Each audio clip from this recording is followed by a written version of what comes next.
awesome! You people bought a ticket to see me, so shut up! Sometimes I get so mad, there's no control. Ladies and gentlemen, just in case you live under a rock, I might you grab are a looking bat, I at the don't know, my youngest rap, my and blood fastest boils rising over star like, in oh God, professional here goes. I wrestling lost all today. feeling from my head to my toes. You said some shit that I can't let go, so just stay tuned for the rest of the show. So have you ever felt betrayed? Switches how you see things, realize something needs change. Cause I know you got me fucked up, let me show you what's up. Cause enough is enough. I'll take a face full of pavement just to make a statement. I know there's no turning back. Oh God, adrenaline wasted, so mad I can taste it. I know there's no turning back.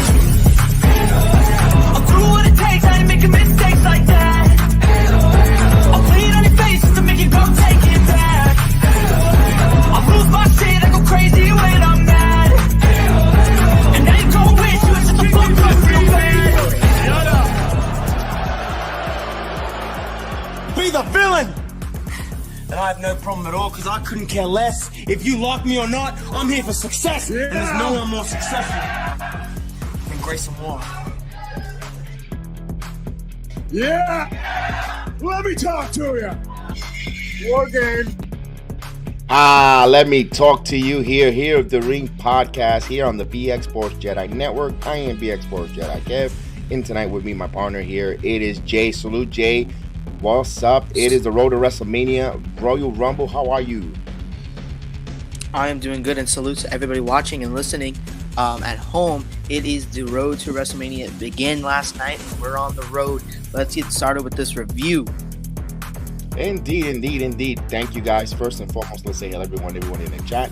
Everyone who's watching us and listening to us around the world in all the different audio and video platforms. If it's not Facebook, Twitch, Twitter, you name it, you got it. Anywhere you hear it on your audio platform, Spotify, Anchor, audio platforms, please hit that like button. 5-star review will help the program, and we really enjoy having you here, part of the program. Indeed, the road to WrestleMania. I can't believe it. We are WrestleMania season. Of course, let's review this Royal Rumble. Man, Royal Rumble was exciting. Royal Rumble had a lot of different things here. It had a lot of good moments. You see the showcase of the young WWE talent with the current stars now here. A lot to get into, and we started off first and foremost right off the gate with the men's Royal Rumble match. Wow.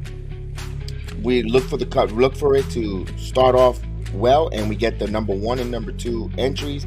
None other than the Intercontinental Champion who drew number 1. It is Gunther, my goodness, comes in looking like the larger-than-life persona into the Royal Rumble, drawing number 1, and number 2 comes in a rematch or stare down from Cardiff, Wales. It is none other than Sheamus.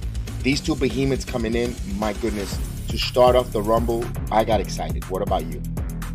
I did too. I got really excited, and when Sheamus music hits, all I can remember is that Cardiff match, Clash of the Castle, one of the best matches we've seen in a long time. So these two starting off the Royal Rumble, what a great way to start off the Royal Rumble, man.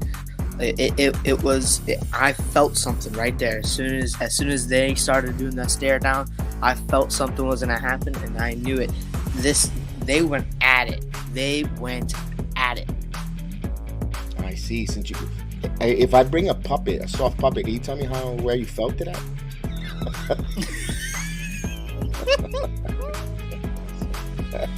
All right, let's get back into it. Let's get back into it. Now, when these two immediately see Gunther with his chops, just going way at it on Sheamus and back and forth, the hard hitting, I was like, whoever draws number 3, it's got to be kind of like a comedic or a spot there where he's going to beat the hell out of it. And none other than the one and only The Miz comes out. And I was like, oh boy, Miz comes out. He came to play, but he came to get chopped. And boy, did they chop them. I love when they had that exchange in the corner. Gunther gets a chop. Sheamus with the punch to the side, to the cut Oh my God, Miz got his living bell rung. Phenomenal there. Also, entry number 4 was Kofi Kingston. You start getting some heavy hitters in the early part of the Royal Rumble, as you see down there below, all the scrolling of all the names coming in. We saw Johnny Wrestling, Xavier Woods, Karrion Kross making his first, I believe, first Royal Rumble entry. Back and forth here until we get McIntyre. Eventually joins here. We have the Bro Brothers, the Banger Bros, back together there, and they work together up to this point like a tag team. They look phenomenal. They were watching each other's back up and down the Royal Rumble. Your thoughts there until we get to McIntyre. The participants: Gargano, Woods, Gable. I love the match. The fact there, you also saw an amateur wrestling display in the middle of a Royal Rumble between Gable and Xavier Woods. Oh yeah, up until Drew McIntyre, there were some decent competitors joining the Rumble. Kofi Kingston, Chad Gable, Xavier Woods, and Johnny Wrestling. Those 4 are the future. I mean, I would say 3 of them are the future because one of them already had a world championship. Already. So 3 big names in the industry are going at it, and we had amateur wrestling. I pointed it out last night. I said it, and you said it was the same thing from the Creed brothers on Tuesday night, last Tuesday at NXT. So up until Drew McIntyre, man, those names coming into the ring, I was excited. This Rumble was starting off all the way up to Drew McIntyre. It started off strong. Yeah, it was very, very entertaining. I know we'll get our opinions and results after we kind of run down a little bit of the Rumble here. But after McIntyre, you had some good change there. I'm going to read off the remainder of we're going to go the next 5 to 10 competitors. You had Santo Escobar, who came in at number 10. Andrew Dawkins followed him at 11. Andrew Dawkins came in there like a house of fire. I love Santo Escobar. I love the fact when every time a new wrestler comes in with the countdown, they come in as a house of fire. They display themselves, make an impact at the Rumble. Santo Escobar with the flying crossbody off the top ropes. The Lucha Libre style that he brings in a Legado Fantasma, as well as Dawkins. My goodness, his moves with the spins and he looked like a house of fire. Boy, does he! Andrew Dawkins, this Royal Rumble looked like he's ready to take that next step as a star, as either tag team or singles. Anyone saying Montez Ford, don't sell short Andrew Dawkins neither, because he is putting the work physique wise, skill set wise, and the way he moves in that ring. He glides back and forth. Let me read off some more names and I'll stop right here. The number 12 entry was a really important entry. As soon as number 12 hits, the music that makes everyone stop and say, oh bleep, the one another Brock Lesnar comes in, and we're like, whoa. At number 12, he comes in like a house of fire. What I loved about the fact here, Jay, when Lesnar comes into the ring, you already have established wrestlers in waiting for him. Powerhouses. Sheamus. You had Karrion Kross. You had McIntyre. You had Andrew Dawkins. And of course the Intercontinental Champion Gunther. He comes in, suplex immediately a couple of wrestlers in and out. He cleaned house a little bit, took out a Gable, took out a Santo Escobar, memorable. And then we have the stare down that everybody was being teased with, and myself, was Gunther and Brock Lesnar in the center of the ring. That right there was a popping moment. There was a lot of moments there that it gave you goosebumps, goose pimples, goosebump, whatever you want to say, a tingling or tandalizes your juices, whatever the hell you want to call it. It was fun, and I was like, I'm for it. Let's go. Yeah, as soon as Brock Lesnar's music hit and I knew Gunther was in the ring, I was like, please let these two go at it. I want to see what it's going to look like when these two have a one-on-one match. And they kind of gave it to us, and they kind of did it, but as soon as they had that face-off, I'm like, please, chops, suplexes, F5s, whatever you have to do, just let these two go at it. Show them what they have. and possibly set up a future feud between Gunther and Brock Lesnar. We all, everybody on the internet, including I'm pretty sure me and you, we all want Gunther versus Brock Lesnar at WrestleMania. Make it happen. Triple H, you hearing us? Book it. We shall see if that would come to fruition. Well, of course, after that, entry number 13, the countdown comes in, and it's the one and only almighty Bobby Lashley. Now, I know we're not going to do everyone individual. We're going to read in sets, but I believe 12 and 13 deserves the respect of individuality of their entry, especially with Bobby Lashley, who looked phenomenal coming into this Rumble. He was a powerhouse, elimination, back and forth. Bobby Lashley looked awesome. They build him strong, and the most surprising elimination of them all after Brock Lesnar cleans house and eliminates a few of the wrestlers of I believe was he the one that eliminated Kofi Kingston? I think Kofi Kingston might have got injured hitting the side of the table. The spot was a botch spot. He was supposed to jump onto the table, onto a chair, and then make his way back in, but it slipped, hit his head on the corner, and hopefully he's not injured. But nevertheless, when we get Bobby Lashley comes in, he just was a badass, and he eliminates Brock Lesnar. What's your thoughts on that? When he eliminated Brock Lesnar, I was surprised, and I was kind of disappointed we didn't get a little bit more of Brock Lesnar and Bobby Lashley inside of the Royal Rumble along with Gunther. I would have liked all three of them to go at it. Show each other what they got. A former United States champion and a former WWE World Heavyweight champion of Bobby Lashley. Universal, and how many times he's won that WWE champion Brock Lesnar, and the current Intercontinental champion Gunther. All three of them in the ring at the same time. It would have been one of the best moments in this Royal Rumble. And then once Bobby, it was kind of coincidence that they both went back to, it was Brock Lesnar came out, then as soon as it happened, Bobby Lashley came out. So it was kind of coincidence, and when he threw him out, I was pretty shocked. What are your thoughts on Bobby Lashley eliminating Brock Lesnar? Yeah, you want him, because Brock has come out twice and cost Bobby Lashley in different programs, different shows. Has gotten the best of Bobby Lashley. Of course, him losing the first time around, losing the United States title, and then last week there as well, coming out in that spot. Now, for him to get that elimination at the Rumble, it's going to want you to set up now one-on-one. Can we finally get this guys in a gimmick match, possibly in a cage or in a pit, or whatever the case is? We're finally going to see leading up to them. So I was invested. It made a lot of sense to let it be a Bobby Lashley eliminating Brock Lesnar, and I like the fact that when he did it, I understand we wanted to see more than 3-4 minutes of Brock Lesnar in a Rumble, because he's a powerhouse, he's a big name. But I also understand we want to get that heat back on Bobby Lashley going in and say, whoa, this is going to be like a grudge match of grudge matches. I understood why he eliminated. But before I go on to anything else, we actually made a mistake here. We botched a little bit. We botched it just like Kofi.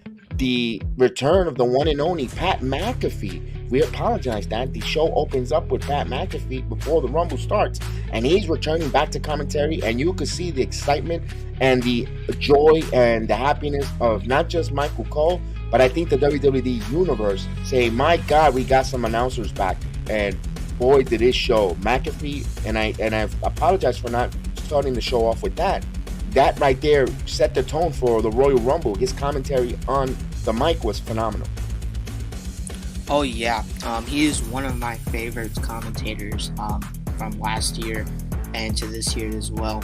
I love Pat McAfee. He's great. He brings the energy. He's funny, and he's not like a Kevin Patrick boring on the microphone on Monday nights. Hopefully they get Wade Barrett on Monday nights.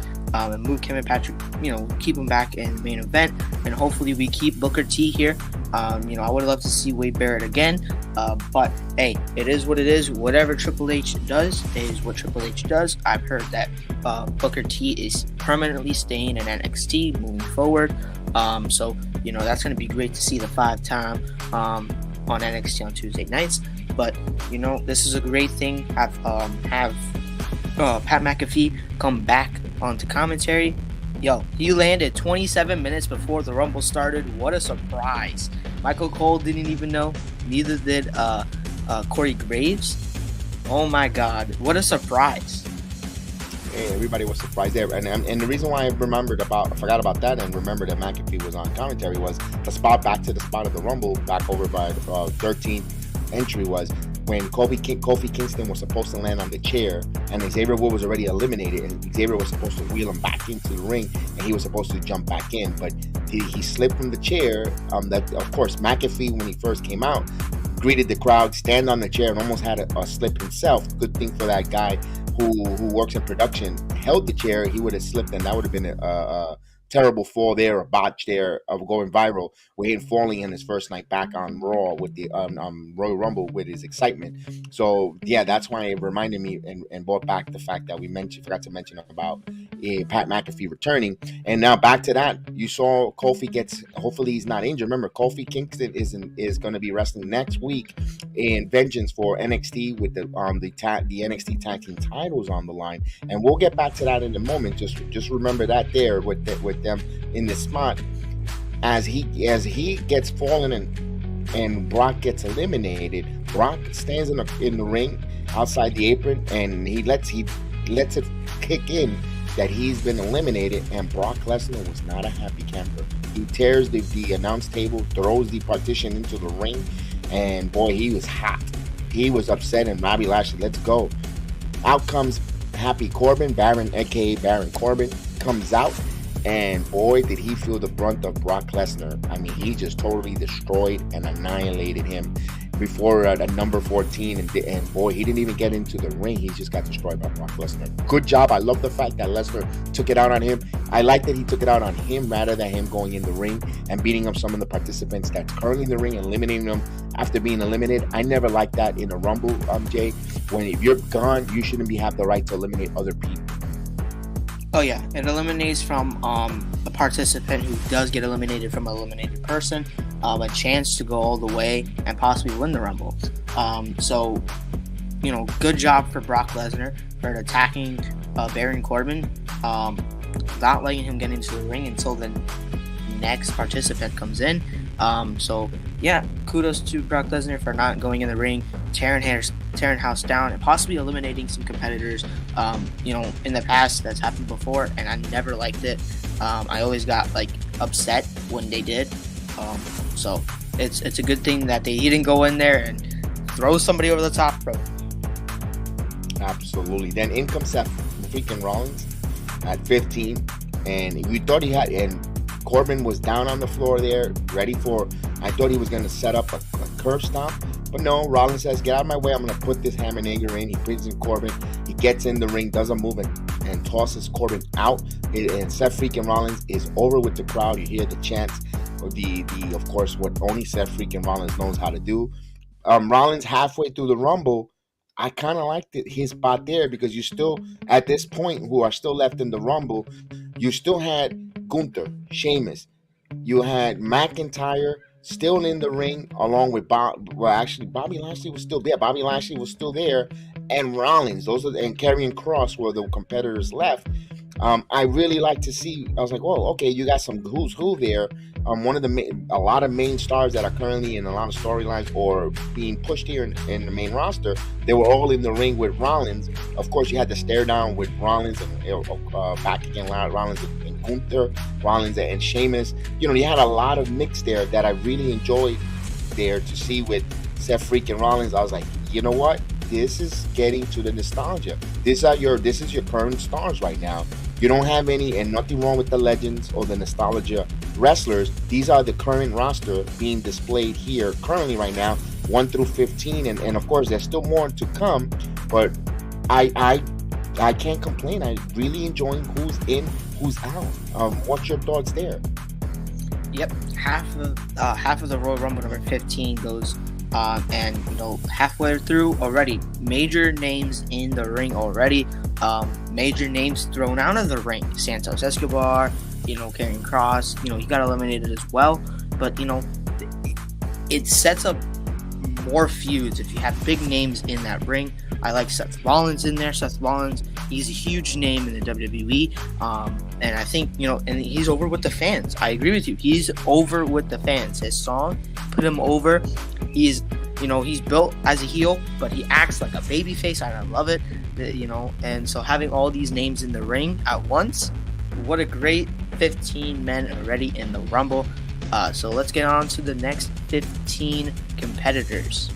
Indeed. We're going to go 16 to 20. You have the Tree Trunk Otis comes in.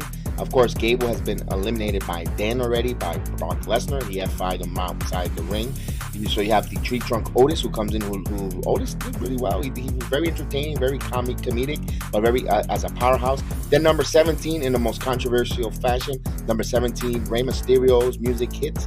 Rey Mysterio does not come out. We'll get to that after the well, let's just get to it right now. It was reported now that Rey Mysterio was injured in Laredo on Friday Night SmackDown. Could not make it, could not wrestle that evening, but I like the storyline that they're building it now, because at number 18, Dominic Mysterio comes out with his mask, indicating that maybe something might have happened in the backstage, because at that moment, no one from the Judgment Day parlor from the group has come out yet. So maybe there's a backstage where all 4 members of Judgment Day got to Rey Mysterio. This is the first time where Raw and SmackDown interact in a major live event.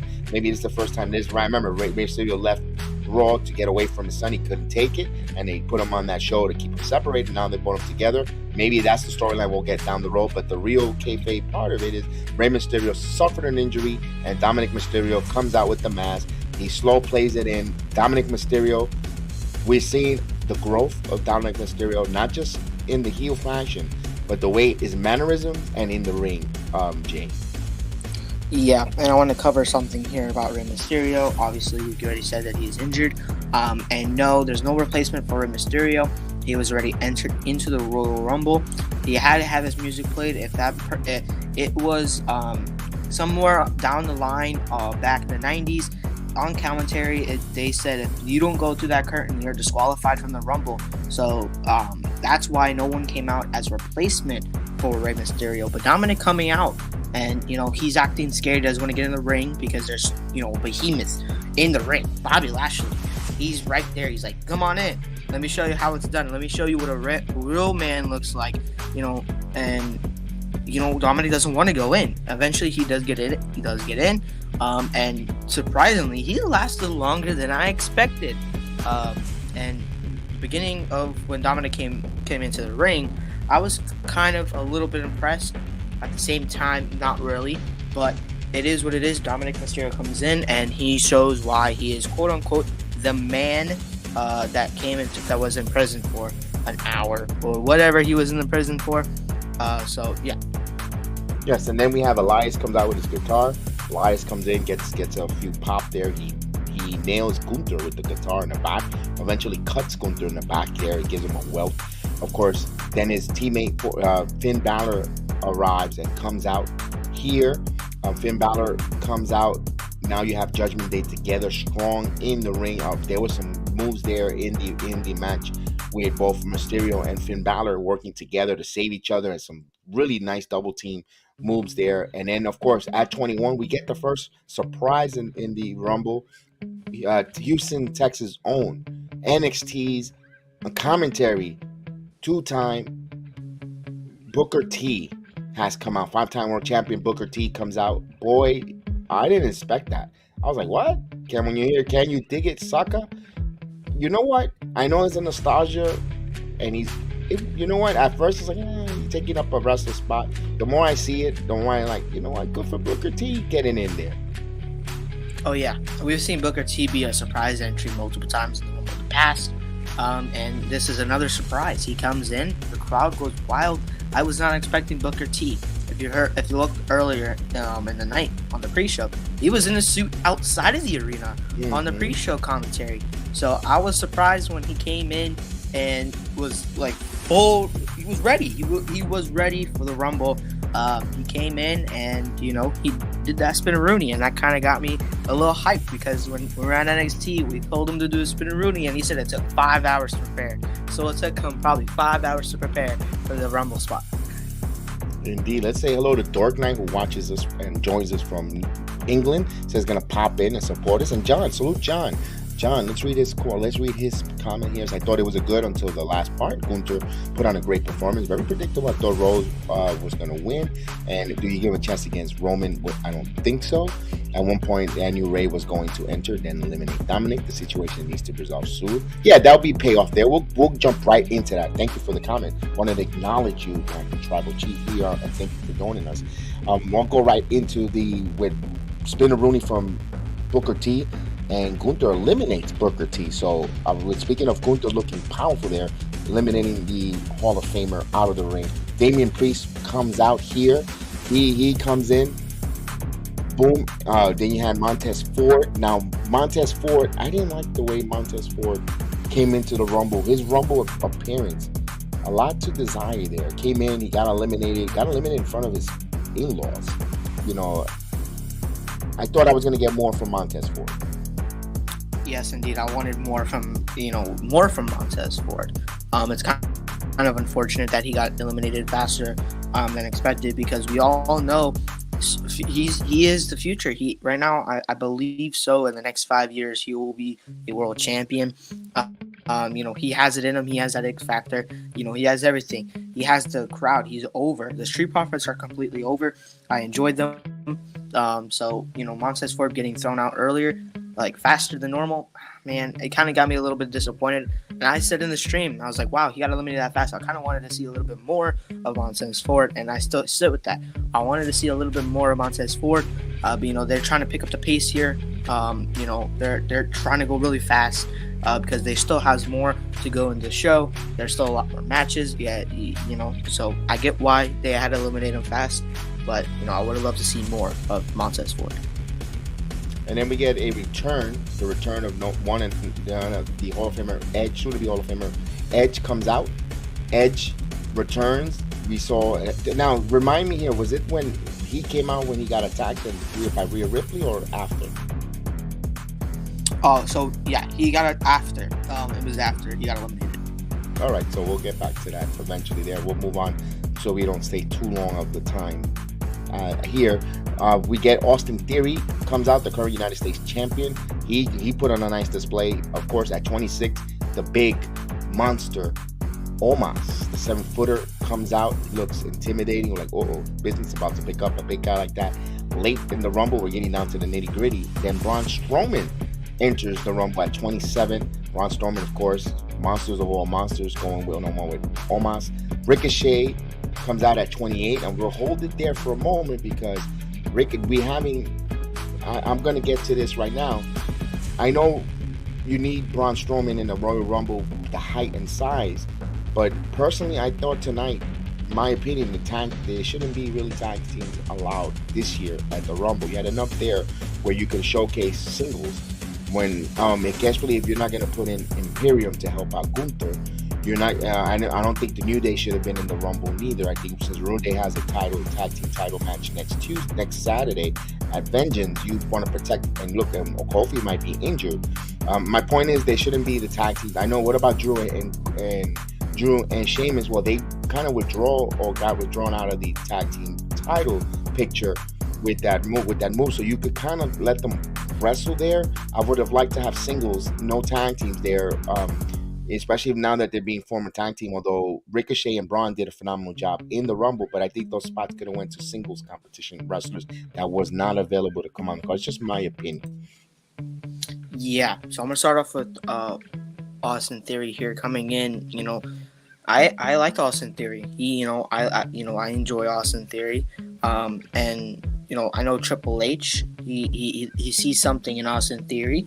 And I know a lot of people don't, but that's not the point. Austin Theory, he is going to be the future of the company. Then we got Omos and Braun Strowman back to back. This is 2 times 2 big men have entered the ring after one another. We had Brock Lesnar and Bobby Lashley earlier, and now we have Omos and Braun Strowman back to back. So I loved it. And then we got Ricochet and Braun Strowman tag team. They're in the finals in the tag team tournament on Friday Night SmackDown. They're going against Imperium next week, this Friday. So and I get where you're going with. You want more singles. We had Mustafa Ali, we had Madcap Moss, we had so many young competitors that could have been used, but they decided to put. The reason why I think they decided the names, they want to draw attention, put out big names out in the Rumble. I don't think a lot of people think of, when they think of the Rumble, they don't really think of Mustafa Ali or Madcap Moss. They could think of Omos or Braun Strowman, Ricochet, big names in the company. So I see both sides here, but yes, I'm in the middle right now. I'm kind of in the middle. Right, I got you. But normally, when have we seen in the Rumble history, and of course, you there's a little bit of a tipping of the hand, a tag team, one of them wins the Rumble and causes probably a rip to challenge for a world title. Like, that's why I kind of push back, like, why should we have a tag team in this Rumble where they're not going to. And we had it back in the day, back in the old wrestling, because there was not that many performers as much as the rosters are currently right now. Back in the 90s, if you're watching Rumble from its very beginning, you understand why you had Demolition and XYZ. But now with like you said, with all these young wrestlers, I would have loved them to give an opportunity to some of the guys in NXT. Even if they're not going to win, but come out there and showcase them. And you could have. And one thing I am going to push back a little bit. I'm very disappointed with the WWE Royal Rumble. No pushing. They talked about it much, but you couldn't give me some commercials on Peacock nauseating, reminding me about Vengeance Day next Saturday. Nothing about, and then you get people wonder why the NXT wrestlers don't get a big pop when they come out to make their Royal Rumble debut, where the main roster themselves are not even telling us nothing about them.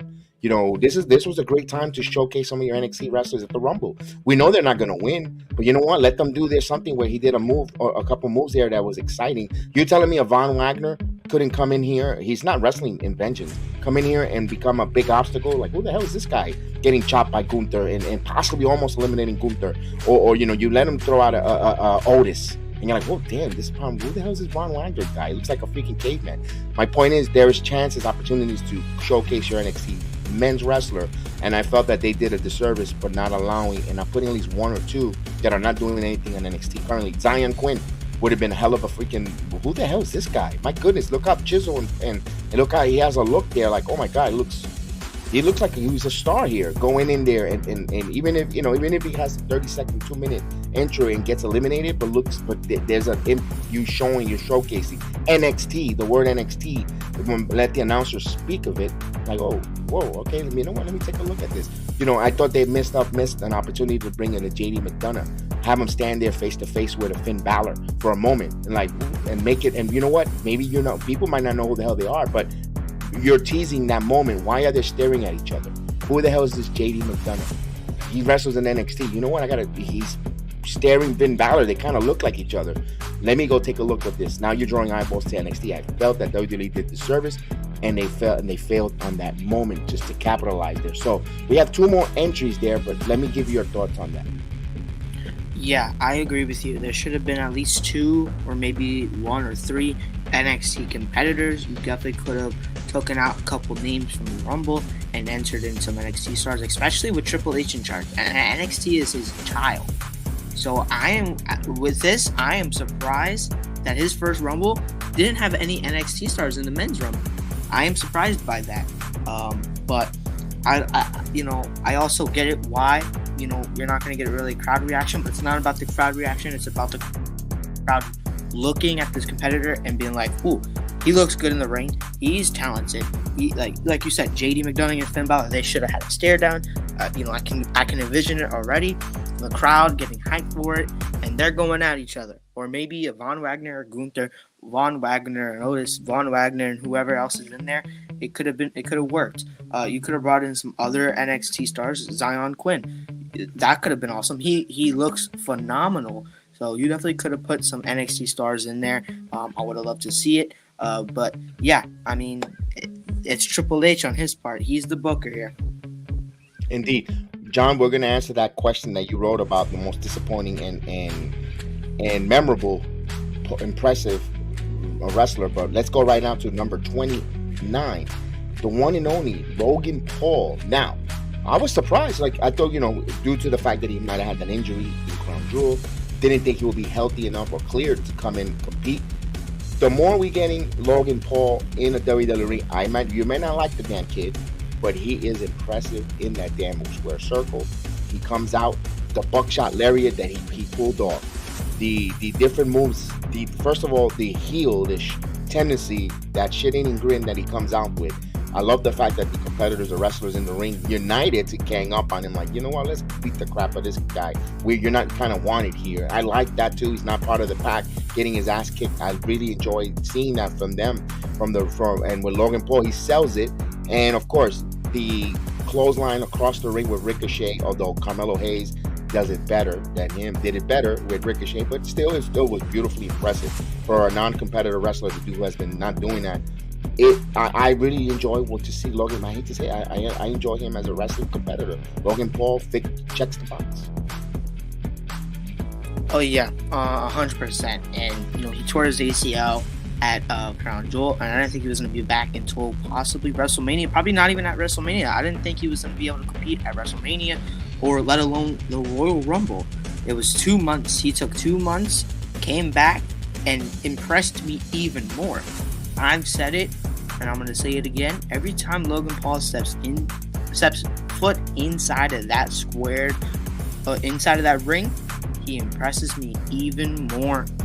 That spot right there, that picture, oh my God. Ricochet and Logan Paul, I would love to see a one-on-one match. That would be a great feud. Put Logan Paul on SmackDown, get him in a feud with Ricochet, and be Braun, have Braun be the bodyguard, bring in, some other people as well. That would be amazing. I would love to see Logan Paul versus Ricochet one-on-one. We would like to see that as well. So we have the final spot. I believe the worst kept secret of the 30th, who was left at the Rumble was Captain Obvious, the one and only, the American Nightmare, Cody Rhodes. Cody Rhodes returning back from that pectoral injury.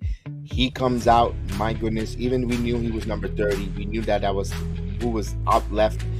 Still, that entry was still a big, huge pop. Good to see Cody Rhodes come back, persevere from injury. He comes into the Rumble. He's a bat out of hell there. I love a lot of the exchange because he took some bumps. And of course, the one again, Gunther chopped the living daylights. I was actually to the point where I was a little bit afraid. It's like, oh, you just came back from that surgery. Is it really safe for you to get welts and chopped around that pectoral muscle? And Gunther had no shame whatsoever. He was chopping the crap out of there. He was seasoning up those pectoral muscles. That was red. And of course, I'm pretty sure this afternoon tonight, as you can see the picture there, they might have been black and blue. I'm pretty sure he's going to see the doctor tomorrow, physical therapy, so forth, to see what's going on there with that pectoral. Hopefully Gunther doesn't mess up the WrestleMania plans here. But all in all, I like the fact with, of course, the final men was Gunther, Cody Rhodes. Who was the third one? I believe it was going to trying to process it. Logan Paul, absolutely there, and they eliminate. And we don't know what's going to there. I like the fact that they went 15 minutes after the last man, and it kind of had like a wrestling match between Gunther and Cody Rhodes, back and forth, near elimination threats, the chops, the clotheslines, the power. I don't know about you. I was like, you know what? I can't wait to see that headlining SummerSlam or Survivor Series in the near future. Oh yeah, Cody Rhodes versus Gunther would be a dream match for me. I would love to see it.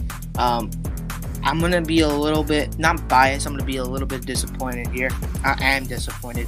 I wanted to see a little bit more of Cody Rhodes. Like, you wanted him to come out more, like, later on, earlier in the Rumble, to build up that, he really wants this. He's going to take it all the way, and he's going to win that Rumble. So that would have been, much better. But him coming out at number 30 and having that, 15-minute, pretty much a match with Gunther there, and I was kind of getting scared. I was like, ooh, maybe this might be a botch. Maybe he might slip and both feet at the floor, and Gunther might come out victorious here.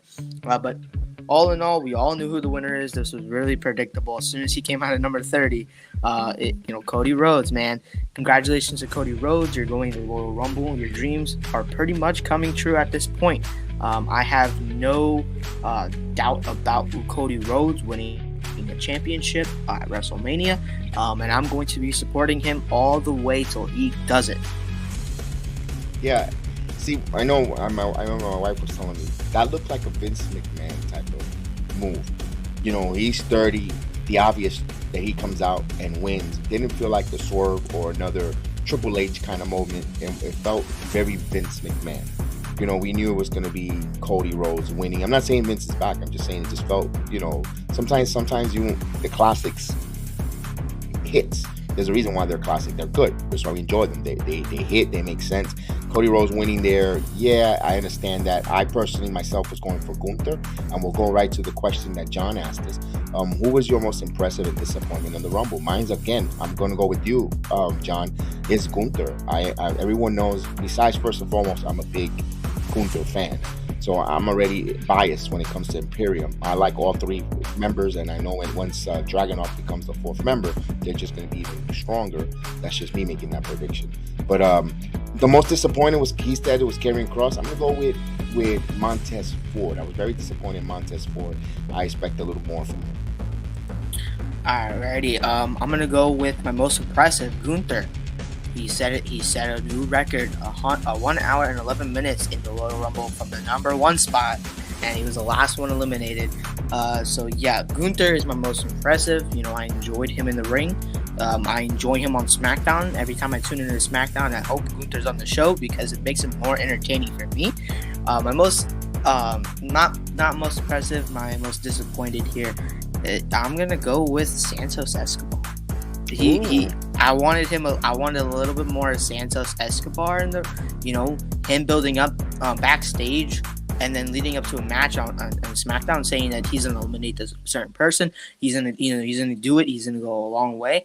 I would have loved to see him in the Final Four, alongside with Seth Rollins. Have Cody, Gunther, Santos, and Rollins. That would have been amazing. But we got Cody, Gunther, Rollins, and Logan Paul in the Final Four. So that was, you know, Logan in the Final Four, YouTuber. You know, he's impressive. Don't get me wrong. He's impressive in the ring. But, you know, Final Four, is it really believable? Make it more believable that possibly Logan Paul or possibly whoever it is in that 4th spot is going to win the Rumble. So, but yeah, I'm going to go with Santos Escobar there. He did do good. He did do good. You know, I'm not saying he didn't do good. I would have loved to see him last longer than he did. All right. I'm going to give you a spot there that was a little disappointing, was Dominic Mysterio not ripping the Mysterio mask. That was very disappointing. Come on, he could have done a better job. He was not stronger. For a guy who was in jail for that long, he should be able to rip that mask. So, I'm going to say something here. Brock Lesnar, that, you know, he eliminated Santos Escobar. If you kind of rewatch it back, he hit his back, like the back of his neck on the apron. So I was kind of a little scared when Santos got eliminated. He probably got an injury. He hit the back of his neck right on that apron.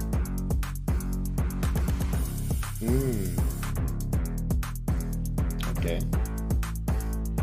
Did not see that. Yeah, I'm gonna read here. Mikey Mazda salute. What happened, bro? Mikey, was I supposed to come onto your program? I didn't see any emails. If you did, I do apologize. So I did not see any. Now you're gonna make me look back.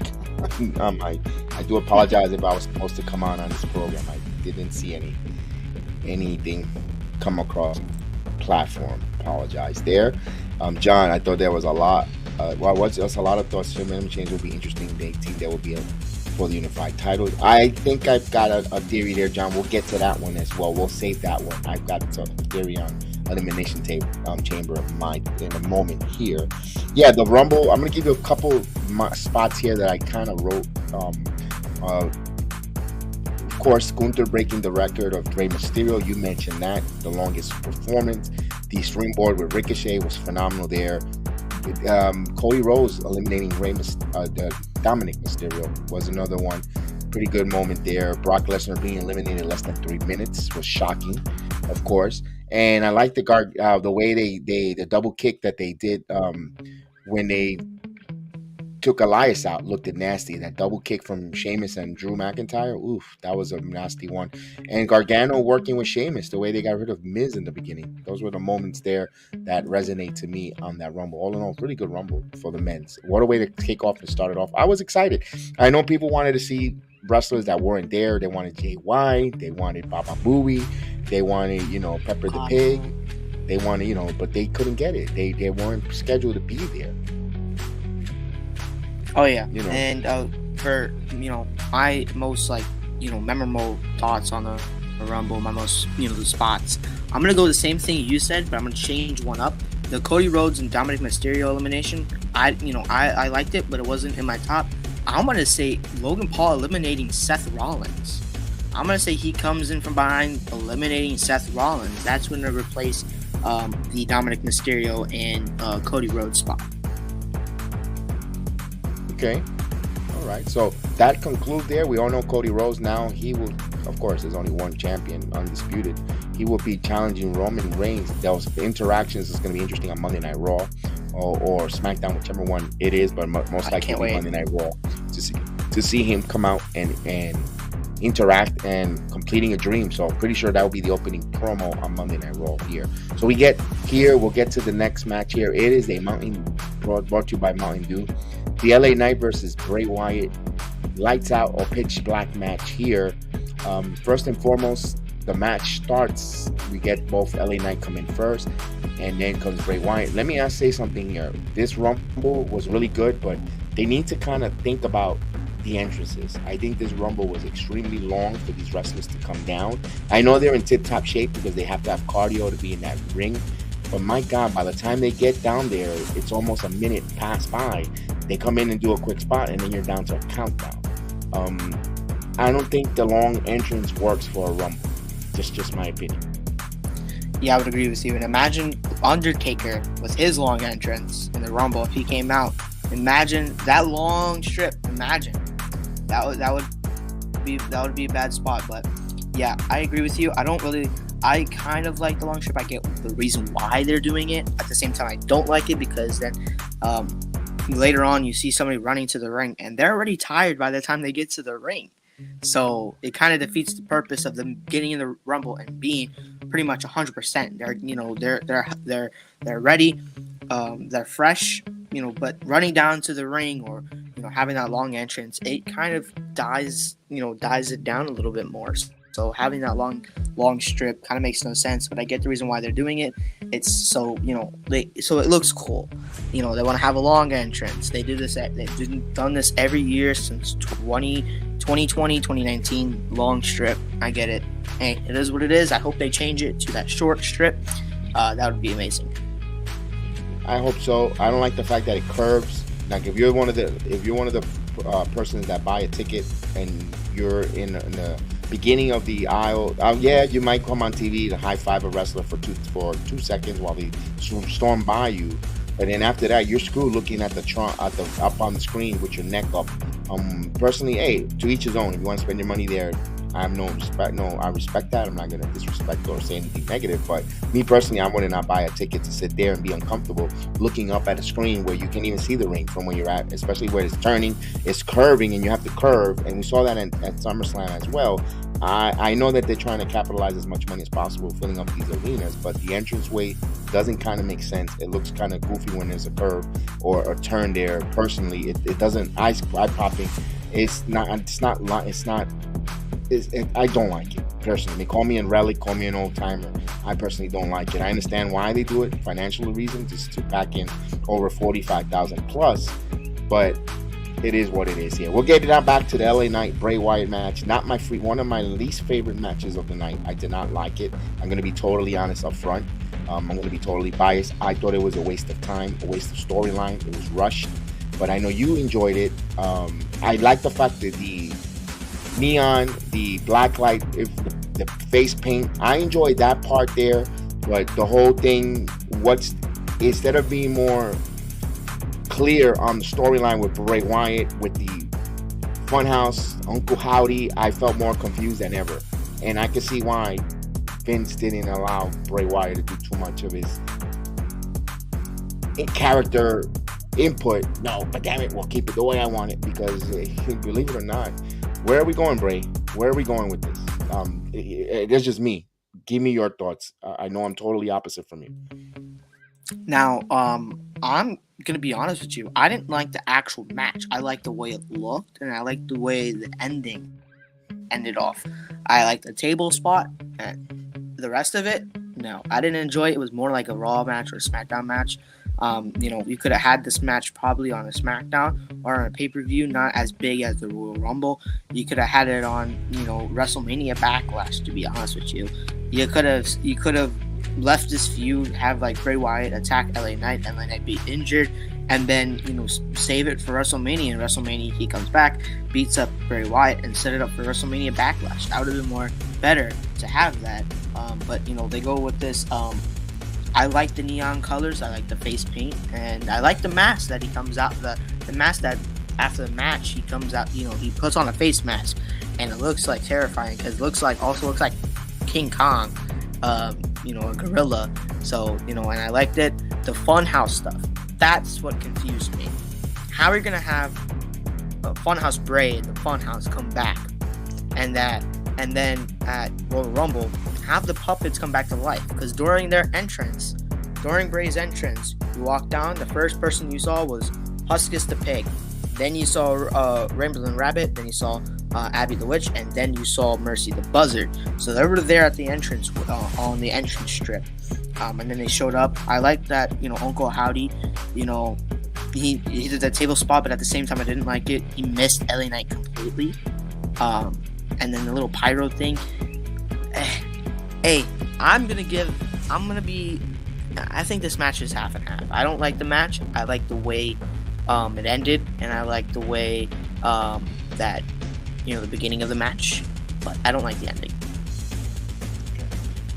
Here's my thing why I didn't like it, and I mentioned it before. And I know to you it might sound like a repeat or being redundant, but for our new audience, I'm going to repeat. I'm going to say what I've been saying.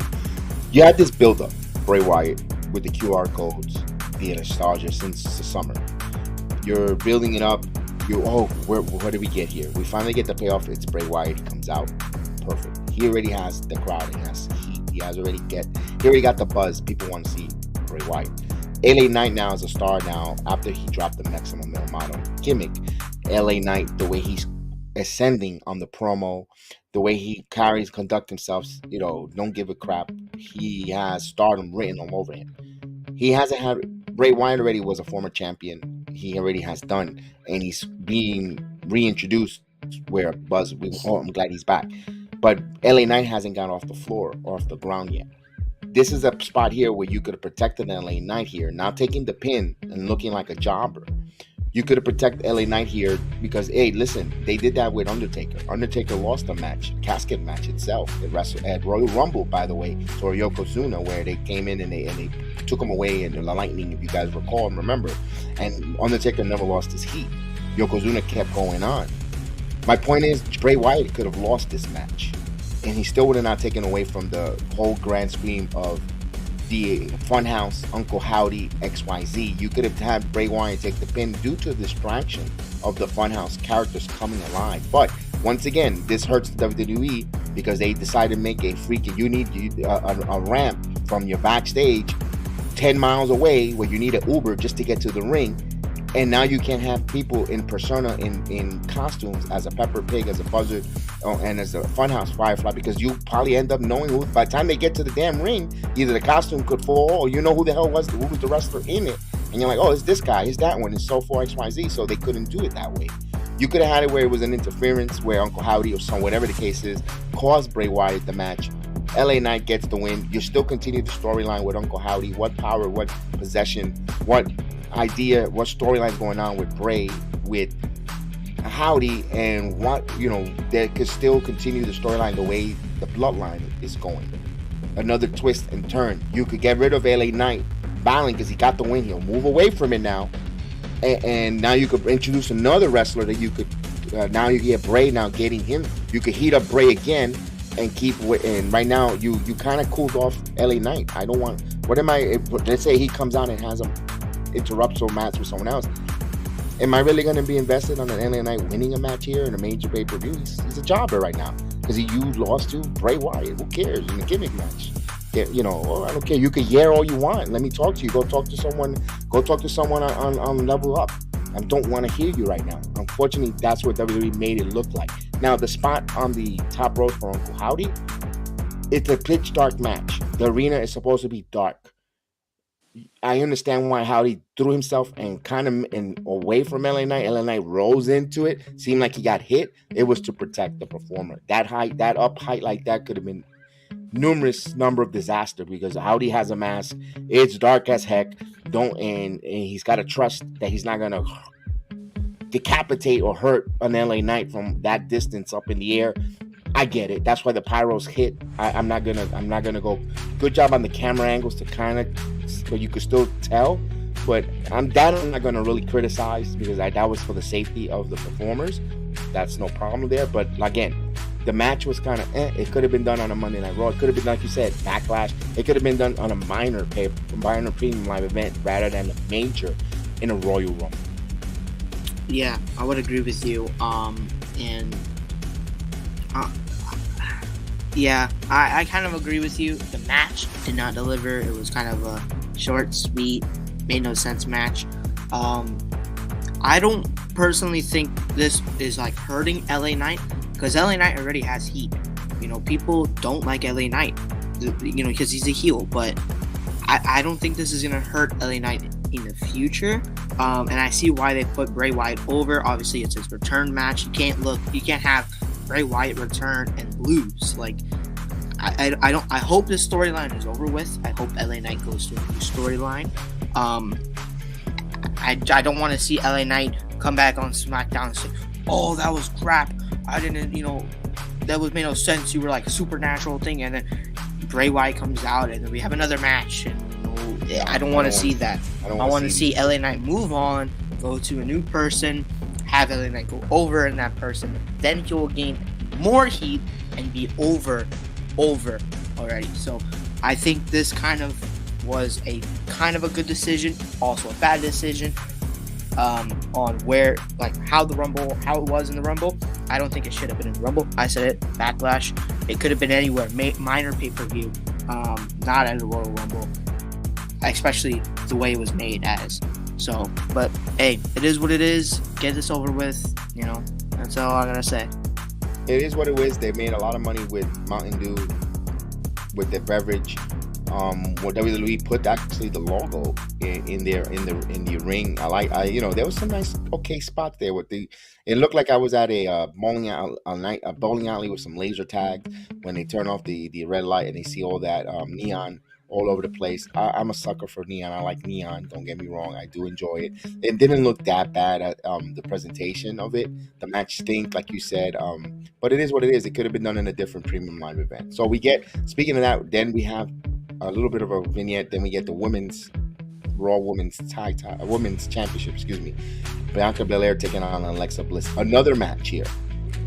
That personally, there was nothing wrong with this match. I don't think it was boring. It wasn't boring. It wasn't terrible. You had Bliss and Belair, a lot of chin locks. You saw some DDT from the challenger, but another match that didn't deliver when it comes to the storyline, where we get Alexa Bliss getting pinned by Bianca Belair to retain her title. But I wanted some storyline within the match. Of course, you could have interference. We all knew Bianca Belair was not going to lose that women's title. We knew that. That was fine. We just wanted to see the result and the story of how she got that pin, how she got that victory. This is where you could again. This is where I personally think the entrance being almost 10 to 5 miles away from the backstage hurts the WWE again. You can't have anyone with a mask or with a buzzer with the witch, whatever the persona to kind of torment Uncle Howdy, to torment and distract an Alexa Bliss, maybe making her start blinking cuckoo or mind games where you have Bianca Belair get the finish and get the victory. It also would have protected Alexa Bliss. I understand we want to see what's next for Alexa Bliss because they kind of saved that, Jay. After she got pinned and the match was over, we saw the vignette of her being played, and is she really in control or not? I think that saved Alexa, but I don't know about Bray. Yeah, my thoughts on the match, I had to rewatch it because, we were talking over it. I didn't really get to look at the match. I was more focused on what we were talking about. So I rewatched it today. I liked it. Don't get me wrong. It was a good match. It wasn't a Royal Rumble match in my opinion. It could have also, alongside with the Uncle Howdy versus Bray Wyatt match, it could have gone to a minor pay-per-view, or it could have been a main event of Raw or SmackDown. Yeah, Raw. So, but yeah, Alexa Bliss was definitely saved by the vignettes after the match was over. My thoughts on that, I think she's going backwards in time. I think she is rewinding all the way back to when they started this whole thing with Bray Wyatt and Alexa Bliss back in the Thunderdome. I think this is all where it's going, because then she was, Alexa Bliss now. Then she went back to the craziness when Bray Wyatt left the company, when he got released, and then now she's going back to where she's kind of like scared. You saw her in that ring. This kind of resembles back in the Thunderdome when Bray Wyatt came out. She kind of looked terrified of Uncle Howdy on the screen. So this definitely saved Alexa, and I can't wait to see what happens on Raw, especially my Raw. It's in, next week, not this week. So I'm excited to see what happens next. I hope we get a little bit more of Alexa Bliss and the Uncle Howdy thing. I hope she alongside with Bray Wyatt to create some type of faction or a tag team, mixed tag team. Anything could happen. So I'm just going to wait and see for Monday tomorrow. So let's move on to the Women's Royal Rumble match. Indeed, the Women's Royal Rumble, we have 30 women competitors in here, and my goodness, this was a good one. Personally, one of my favorite. We have the number 1 and number 2 of the Rumble. The number 1 is Mommy. One and only Rhea Ripley comes in, selling that rib job. We mentioned that Beth Phoenix came out and speared in that men's Royal Rumble as she tries to interfere, and they were attacking a Edge. So we thought we know Beth Phoenix is in the house, and we'll see what happens there.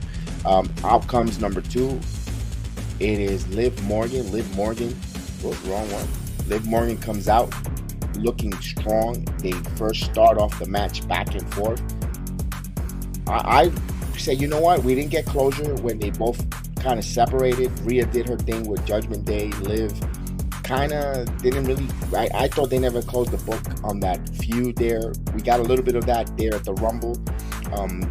The ladies here, 1 and 2, I thought it could be either one of the ones could win the Rumble. Personally, I know you had Rhea, I had Liv, so I was like, you know what? Our picks are there. They actually were 1 and 2. Let's sit back. Let's have some popcorn. Let's enjoy there. And out comes Dana Brooks, followed by Emma. Shayna Baszler comes out. Shayna Baszler, who has the most elimination in the Rumble. She was out there manipulating joints back and forth fighting. Then you have Bayley come out. Now, Bayley from Judgment Day, actually from Damage Control, she came out pretty early there, Jay. I was like, ooh, Bayley's here early. But also Rhea and Liv. Kudos to the ladies. They went have some great cardio. Oh yeah, 100%. And Rhea and Liv starting off, my two out of 4 picks that I had for the Rumble were out there, number 1 and number 2. And I get the reason why Liv wasn't number 1. It was to push, Rhea Ripley to be strong from number 1 spot. And then Bayley, yeah, I was surprised. My picks were Rhea, Liv, Shayna, and Becky. Those are my picks to win the Rumble. So Bayley coming out early, I was surprised. I was like, whoa, why is she out so early? But hey, it is what it is. That's what, the number she drew, and that's what she came in. She came in and she kind of showed off her performance and her talent in the Rumble. Indeed. And then you have, after Bayley, kind of a little bit of a disappointment. You have B-Fab from Hit Row comes in, and she came in, and as of currently right now, she was one of the quickest eliminations in the Rumble. She came out, and Michael Cole took in a jab at Hit Row at Top Dollar. He's fighting or something. Again, Hit Row, we saw that they got removed from the tag team tournament. I'm a little bit worried about Hit Row. especially B-Fab coming out here. If she would have done an impressive performance at the Rumble, just be there for about over maybe 9-10 minutes. But being in there less than just a minute, and she got eliminated. She didn't even, the way she looked getting tossed out. I'm a little worried with Hit Row. I'm like, something's up with them.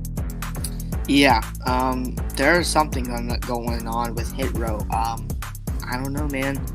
Top Dollar and Shantae wasn't even the men's Royal Rumble as well, so it was kind of like, what's Triple H doing with Hit Row?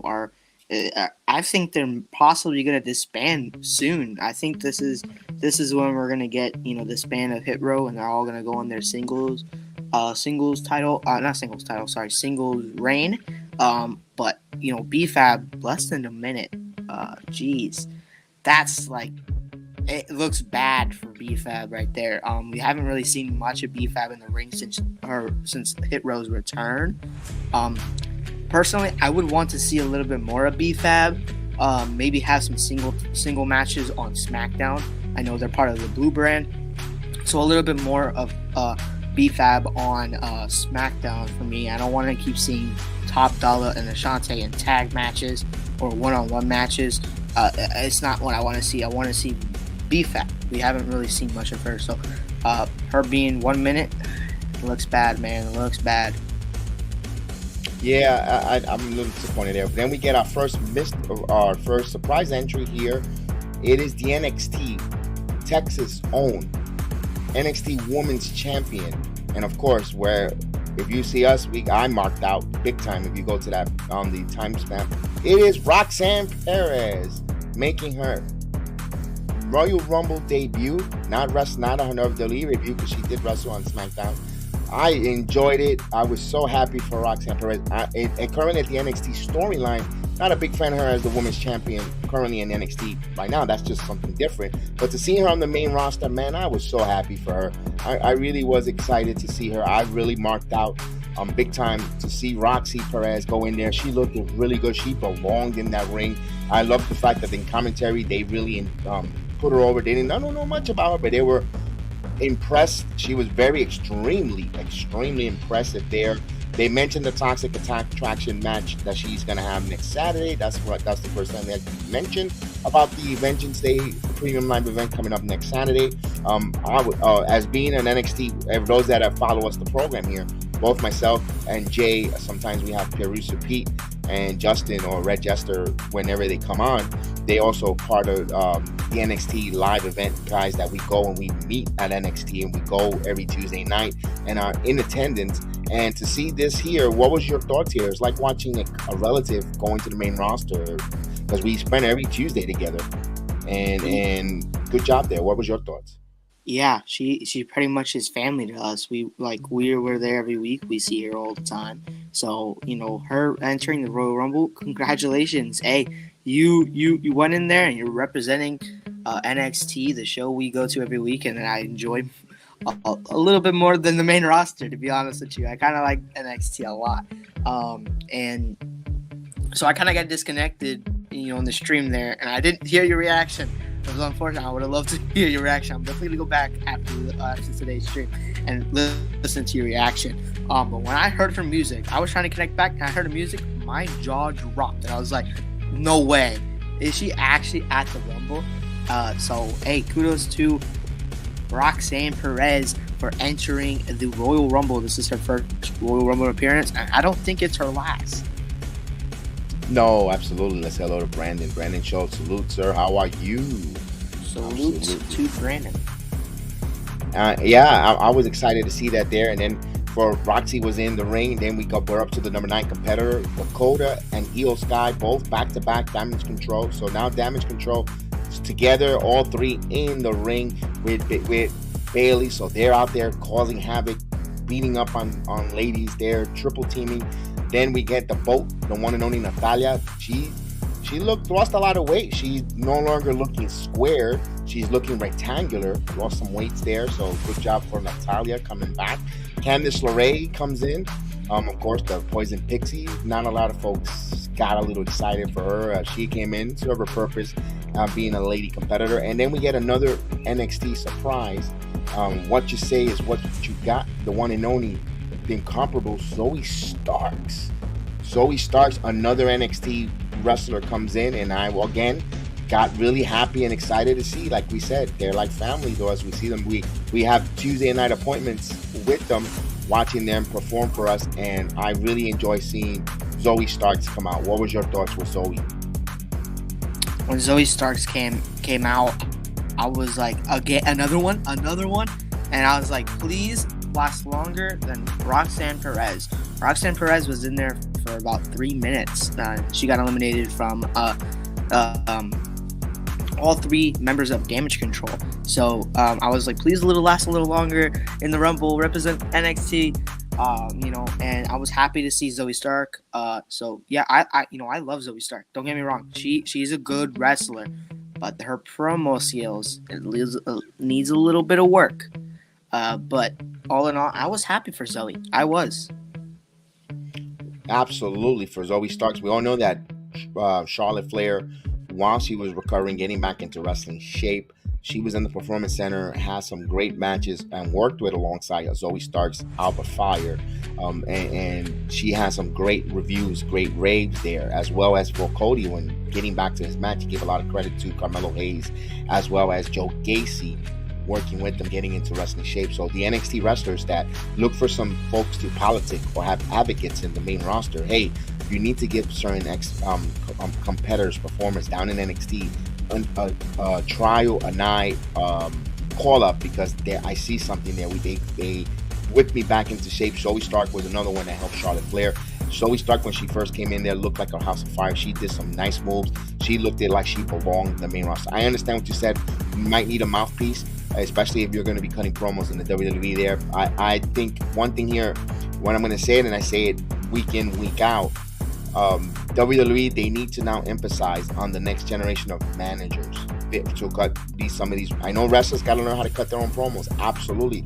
That's part of the gimmick. But they're going to need now to help some of these wrestlers along. Guys that may not be, or women that may not be worthy to wrestle, or don't have the kind of like the it factor, but boy, they could talk on the microphone. It's okay to have your Bobby Heenans, Jim Cornette, managers, Jimmy Hart.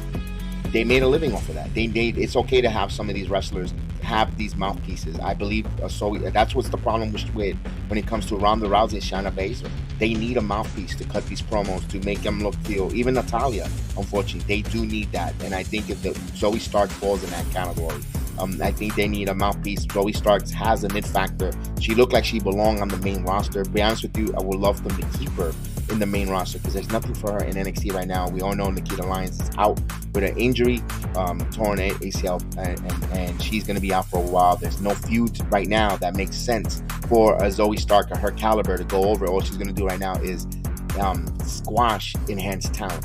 Or, she's going to squash some of the young talent.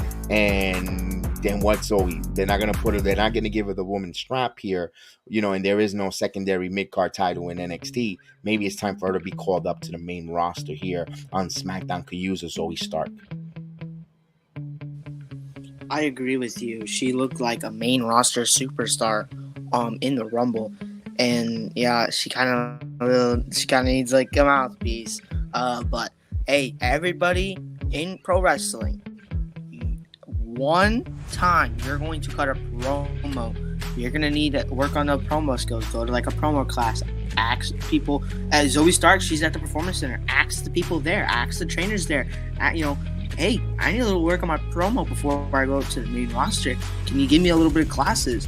Join up with the people in the recruits. I know a couple people in the recruits. Some of them I talk to a little bit. They're in promo classes almost all the time. So, hey, Zoe Stark, if you're, listening, probably not, but if you are, join them. You will probably learn stuff, and you'll probably be main roster ready by the time you're in with that. So, and I agree with you. She has nothing to do in NXT. I'm not going to be surprised if we go when I go on Tuesday next week, we see Zoe Stark's squash an enhancement talent. I'm not going to be surprised. So I would love her to go into the main roster. SmackDown desperately needs her. SmackDown doesn't have enough women's talent on their roster because all the good people are on Raw. They have a lot of superstars on Raw. So I would love to see her go on to SmackDown and do and show what she got, and do something good on there. Indeed. So we'll move on here. We left off with Zoe Stark at number 13. We got Zion Lee comes in a nice costume there. I loved her costume, her get up. All the ladies had really nice, interesting colors and costume get up there. We got Becky Lynch, the man, comes out at number 15, the same spot as her husband, Seth freaking Rollins. Both came in at 15, and both ladies were really good on ladies and Seth Rollins. Both did a wonderful job at the Rumble. Tina Knox came at 16, and we get Asuka. Now Asuka comes out. We're all excited to see Asuka. She's coming down the ramp. I love the mask that she had with the cat. She's going down, and when she unveils and takes the mask of the cat, we get Kana, her persona, and I've loved it. The evil clown, that she played in New Japan, and Asuka looked like $1 million, kind of like reinventing herself. I was like, yes, let's go. Same with me. I was ready for this, and I said it when Asuka and Alexa Bliss lost the tag titles at Crown Jewel, and she went away for a bit. And I was like, she's gonna come back as Kana. She's gonna come back, and she's gonna show what she did in New Japan, and that's exactly what happened at the Rumble. She came back and was still Asuka. She didn't have a face paint on when she came back the first time, but I was like, please just leave, come back. I like you. Please leave, come back, and show what you got. I watched a little bit of her from in New Japan. Well, it was mainly Noah. So, but I love Kana. She's amazing. And when she came out, if you were watching the stream last night, I was hyped. I was overly hyped for Kana. And I would like to see like her entrance. I don't know if this is like able to be shown on TV, but what she did in the past, she had blood in her mouth. When she took the mask off, she would spit that blood out on the road. I would love to see that. That I would love to see a lot. So we see a new repackaged Asuka in the Rumble. That 18, we have a new but familiar face. A name change. No longer goes by the name of Doudrop, but it is Piper Niven. Comes out. Piper Niven looked really impressive. She comes out. Also Tamina at 19, and then we have our new to the company, making her re-debut to the WWE. The one and Noni, one and a half of the Virtuosas at Impact Tag Team Champions, Chelsea Green. Woo, you know it, but she comes in and bushwhackers her way right out. 3 seconds intro to the Rumble, which is going to be a storyline, by the way. Stick around for the digital exclusive, because that's part of her gimmick. At first, I was not happy with it, with that build-up. We wanted to see Chelsea Green, who, be honest with you, if you haven't seen her matches, go check out her matches. They're Queen of the Mountain match alongside with her tag team partner, Diana Perazza. They are hardcore wrestling women, and she could bring it. She's very impressive. I know she didn't, her first time at the main roster with the WWE, she was a lot of injury prone, but in her Impact performance, she just redeemed herself, got her this second opportunity with the WWE, and I can't wait to see what the storyline is with Chelsea Green. Same with me. When she got eliminated, I kind of laughed, because it was like, wow, she just set a record, 3 seconds. That's a new record, and I think that record's going to stay like that for the future. Oh, yeah. I don't think any other females are going to come in and get eliminated 2 seconds or 1 second. There's not going to be another Santino Marella with that 1 second elimination back in 2009. Nope, there's not going to be another one. So I think she's going to keep that record, and that's great for her to have a record, even though it sucks for her to be eliminated. But this goes with a storyline. She is a Karen. That is her new storyline gimmick, is acting like a Karen. And if you looked on Twitter, they did have a backstage digital exclusive with Chelsea Green, and she was going off on what I think it was Cassie Kelly. I'm not sure, but she got interviewed. She was about to get asked a question, and she came in there, and she was like full on Karen mode. She was going at it, and then she's like, "You have no more questions? All right, bye." And then she walked off. So I like it. I love it. I love the Karen. I want to see. I think this was something going to happen. Is she's going to lose a lot of matches. That's what she's going to do. She's going to look like a jobber. She's going to be pissed off a lot. She's going to go in full Karen mode, and then eventually, I hope she wins a lot of matches, and I hope she gets in that championship division contendership. what brand do you think she's gonna be on? It looks like SmackDown. Yes, they need to put her on SmackDown. So there's a lot of stars on Raw, so I hope they put her on SmackDown. Yeah, unless if she's like you said, she's gonna be losing like that and getting squash matches. You could put her on Raw because you have a lot of women ahead of the pecking order, that you could try to elevate. Unless, it'd be interesting. Personally, I wouldn't mind if they float her to see which one she sticks in. Kind of like where Lacey Evans did. We didn't know what brand she was. They flip-flop her, but we'll see there. We go back to number 20 with Chelsea Green. 21, it will be Zelina Vega, who comes out in a really nice cosplay suit with a cat-like for a video game that I have no clue. So that there tells you my age. Raquel Rodriguez comes out at 22. Mia Yim, Lacey Evans, the new repackaged Lacey Evans come out. Michelle McCool was a surprise entrance. No one knew that or whatever. The music, she was sitting at ringside. Took us for a swerve because we see her at ringside with her daughter and Mark Calloway, aka Undertaker's daughter, and she takes off her gear, gets in the ring. That's one of the Legends nostalgia pick. You know what? If they're gonna have one, we have Booker T for the men, Michelle McCool for the women. I'm okay. It was one too many in my opinion, but it's all right because at 26, they reel me back into the Rumble when the one and only Indy Hartwell comes out and she makes her appearance, and I was excited to see NXT's own Indy Hartwell. Good for her. Good for Indy. Indie wrestling has made it here to the Rumble. I was excited for her, and she looks the part. She's tall. She looks like she looked like she belonged there as well. As long as we start. My goodness, I hope that Indy Hartwell, Dexter Lumis in the Dex becomes live, running wild and raw along. Man, I can't wait. I hope so. I know it's gonna suck because we're gonna miss seeing Indy because she takes pictures with all of us. She's the people's champion when I call her in NXT, but we're gonna miss her. But this is what it's all about. I loved it. Yeah, same with me. I hope she stays on the main roster, and I hope the Way gets back together because you still have Austin Theory. You also have Johnny Gargano. You have Candice LeRae, and you have Dexter Lumis. So if she goes up to Raw, if she goes up to Raw, the Way is probably gonna have like a little reunion. I don't think they're gonna stay together, but I think they're gonna have a little reunion. They're all gonna bump into each other backstage in the segment, and there's gonna be something going on. I'm definitely gonna miss Indy Hartwell 100%. I never got a chance to take a picture. I was so close. She came right by me, and I kind of chickened out. It was my first time at NXT. I kind of chickened out.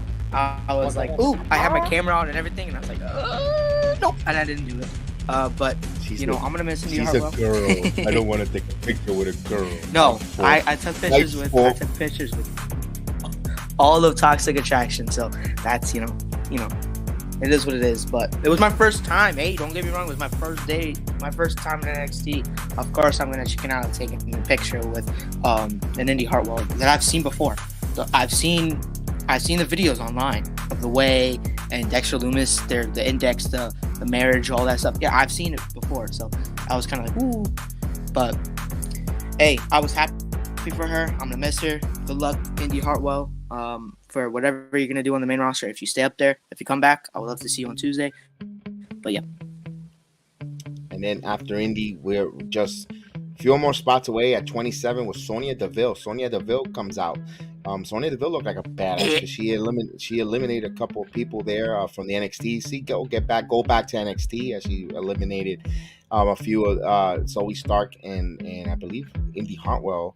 Shotzi comes out at 28. Nikki Cross at 29. So Nikki Cross getting that 29 spot.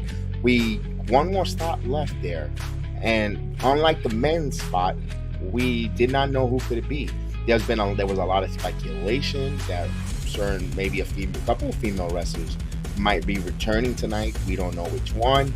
There may be both, and outcomes from the Bloodline, if you could really much say, because say what you want to say. The return of Nia Jax comes out. Big Nia Jax. I know they kind of gave it away before the countdown clock. I don't know if that was a minor botch or a mishap, but Nia, nevertheless, she was number 30. Nia Jax comes out. You saw the women's just totally attacked her. She had a shot where she pushed all the ladies out of the way, looked badass, getting in their face, and then they eliminated her. Eventually, all gang up. It took all 7, 8 women to get Nia Jax out. She was really upset, but Nia Jax, good to see Nia Jax. I know a lot of people do not enjoy seeing her or her presence. Me personally, I'm going to be the opposite. I enjoy seeing the Nia Jax. I think SmackDown, or actually Raw, could use a Nia Jax personally. Being an obstacle, a big woman, especially when you have EST with Bianca Belair, so strong, so physique and look like a specimen where they Nia Jax in the match.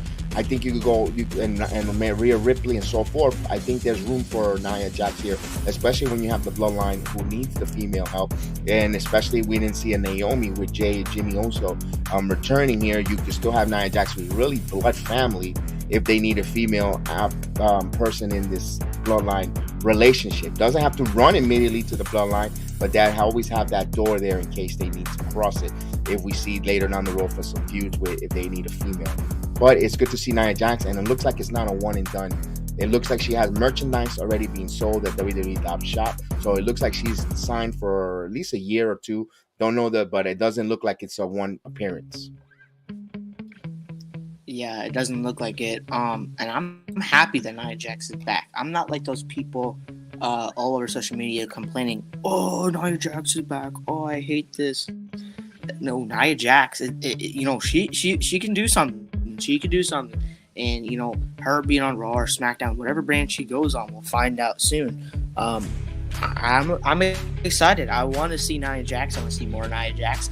The way that she got eliminated, it takes a lot of people to eliminate somebody like Nia Jax. And when she got mad, I thought she was about to throw the steel steps around. I thought she was going to go ham, throw everything around. But, she cooled down, she calmed down. Not like previous years before, she got angry sometimes. But no, she calmed down and she took herself backstage, and that was it. But I like this Rumble. Don't get me wrong. I like Nia Jax coming back. I like Chelsea Green coming back. A lot of surprises, more surprises in the men's compared, really. So I kind of like the women's Royal Rumble more than the men's, to be honest with you. At that point, we have the final 3 ladies. We see it's going to be Asuka, Rhea Ripley, Liv Morgan. You got that. The 3 ladies all 3 ladies are on the apron spot. Either one that falls will get eliminated. All 3 in contention elimination. You did not know which way this ran because it could be a botch, slip move. The favorite of the Rumble could have had a mistake and fall. When you make those kind of risks. When you prevent that, you saw Asuka there below the blue mist, right in the eyes of Liv Morgan, but still holds on. I love the sweep that Rhea Ripley does that eliminates Asuka Kana out of the ring, leaves Liv along with Rhea Ripley. Rhea Ripley holding on to the ropes for dear life there. You see Liv Morgan trying to bite, or actually I said bite the fingers, punching the fingers on Rhea Ripley, who just by inches almost touches the floor, but then she uses her upper body strength with a leg scissor, and just what a finish for the Women's Rumble. Rhea Ripley eliminates Liv Morgan, my God, with a head scissors, take kind of her Hurricane style for the victory. Mommy wins. Oh my God, the image is there after she comes with the win behind the ropes. And then, of course, the point to the WrestleMania as Mommy goes to Hollywood. Rhea Ripley, everyone knew that was the favorite. But again, like I tell everyone, just because you know the favorite, and shame on you for going to the dirt sheets and reading and knowing it. But what I liked it, I wanted to see the story, how it folded. No one expected the way they came about with Asuka with the miss, the leg move to remove a Liv Morgan. I loved it. I loved the way they finished. One of the best finishes I've seen in the Women's Royal Rumble. Yeah, I agree with you 100%. And I, obviously the dirt sheets kind of spoiled it a little bit. But Rhea Ripley was one of my favorites, and it was my favorite before the dirt sheets. Like when she was destroying House in Judgment Day, and she looked like the leader in Judgment Day. A lot of people said it. She looks like the leader in Judgment Day. I had her picked I had also Liv Morgan. I had Shayna Baszler, obviously, because I always pick Shayna Baszler every year to be one of my favorites to win the Rumble. And the way this all led out with Asuka, Rhea, and Liv on the apron, man, oh my god, I was hoping that no one slipped, fell, and accidentally botched the match. But all in all, Rhea Ripley picks up the win. She is the 2023 Royal Rumble winner. Congratulations to her. And I'm hoping she picks Bianca Belair to go to WrestleMania with in Hollywood. It's going to be a big match if she does that. She also has never faced Charlotte Flair for the Women's Championship, so I'd like to see her maybe face Charlotte Flair as well. It's kind of hard. Another thing, she dislocated her knee in the match. So after in the press conference, she confirmed that she dislocated her knee in the match, and then it went back in. So now she doesn't have a dislocated knee. She does have an injured knee. It is hurt a little bit. So hopefully she recovers faster and sooner, and hopefully doesn't really kind of interfere with what's going to happen at WrestleMania. But we'll just have to wait and see. April 1st and April 2nd of 2023 at SoFi Stadium. All right. So that is the Rumble for the women's, all in all, really good women's Royal Rumble. Most impressive of the Rumble. Who is your most impressive? I thought it was, we know Rhea was going to win, but I really was impressed with Liv Morgan. To me, that was very impressive. I really was impressed with Liv Morgan. Disappointment for me was, I was going to say Chelsea Green, but I'm going to go with B-Fab because that was an angle that they're going with Chelsea Green. At the moment, I would have, if you would ask me that when that happened, I was like, that was disappointing. You have this build up with this Chelsea Green, who's been known in other companies to be phenomenally over, and of course, you're still thinking in the back of your mind, Matt Cardona, aka Zack Ryder, like, if we're gonna do that kind of move, we don't. She's bigger. They have a star in Chelsea Green, but now with the gimmick and what they explain, I take it back. I'm going to go with B-Fab. I was very disappointed in her appearance at the Rumble. I'm going to go with my most impressive. I'm going to go with Zoe Stark. Hey, she went in there and she showed what NXT is made of. She represented NXT, and she pretty much was, she did really well. I really didn't expect her to do that well, especially with the women's champion, Roxanne Perez, to come in there and get eliminated fast. So I wasn't, it is what it is. My most disappointed is it's B-Fab. I would like to see more B-Fab. We really haven't seen much of her, and they're really burying Hit Row. They're really burying Hit Row that deep. So hopefully they do something, they change something up, have B-Fab do some single matches, and yeah, I hope they do something with Hit Row. Yeah, let's see what happens to Hit Row. So before the main event, we get a little concert there. Hardy has a little concert. Personally, it was whatever it was. It was a filler, although they were running out of. They extended this premium live event until pretty long. It was very late in the night when they finished. No problem with that. It was as long as the wrestling is entertaining, and it wasn't, other times we seen other pay-per-views that go 6 hours long and they're boring, and we're like, oh goodness. But this was entertaining, but I couldn't care less for the Hardy performance. I'm gonna be totally frank and honest. I understand that might have been into the intermission, or not even an intermission, a moment for folks to go to the bathroom, not miss a spot, especially what was coming up with the world's title, the unification title between Roman Reigns and Kevin Owens, and of course that whole Uso storyline with the trial of Sami Zayn and so forth. I get it why they did it. He's gracious enough to be a theme song for the WWE XYZ, whatever the case was. I get it, but I couldn't care less for it. That's just my preference. Maybe you guys are like Tom Hardy. Maybe that's part of your music, along with banda and mariachis, like the other guys folks said here. But that's just not my cup of coffee here. I'll go on here. We'll go to the main event. Roman Reigns taking on Kevin Owens with Sami Zayn coming out. A lot of mixed emotions here for this match. My goodness. This was good because we're like, how much time they're really going to give this match? How much time? Really, it's 11:45 when they started this bout. And usually 15. Is it really going to be a 15-minute squash match? Is it going to be this and that? But you saw the crowd chanting Sammy Uso. Did kind of bother Roman Reigns a little bit. Back and forth this match here. You had Heyman had an impressioning look on his face during the official ring introductions when they introduced. I'm gonna ask you this. This match here was really good. Back and forth. You saw some memorable spots from Kevin Owens with some wonderful frog splash. I know Kevin Owens had a botch on the rope, and he fell awkwardly on Roman. It kind of looked a little bit dangerous. Thankfully, no one got injured. You saw some Superman punch from Roman Reigns halfway through the match, which looked phenomenal. You know, of course, this guy flew from New York into San Antonio. He was at Jimmy Fallon, and it didn't show any rust or any jet lag. What was and of course, you saw the crowd was invested, even that late in the night. What was your thoughts? How do you like the match here? The match was, I love the match. They went back and forth with each other. There were some really close pinfalls. I like how Roman sells the pin. I like it. He is one of my favorite persons that ever sells the pin. He gets down to the minimum second and he kicks out. I like it. It makes the other competitor more believable to win the match. We all know that Roman's gonna win. It's Roman Reigns. Come on, be for real. But I enjoyed this match.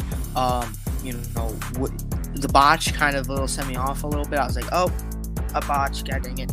And I was hoping that hoping Roman's not hurt.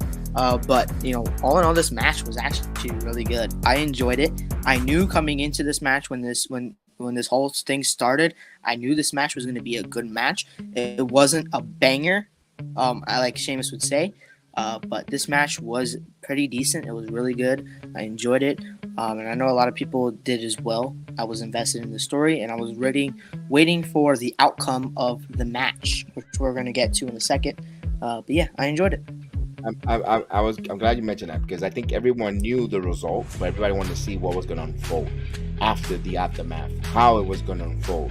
And of course, that spot there where Kevin Owens gets the pop-up powerbomb on Roman Reigns, but the ref gets knocked out, and Roman Reigns actually gets pinned here, but there is no official to make it official.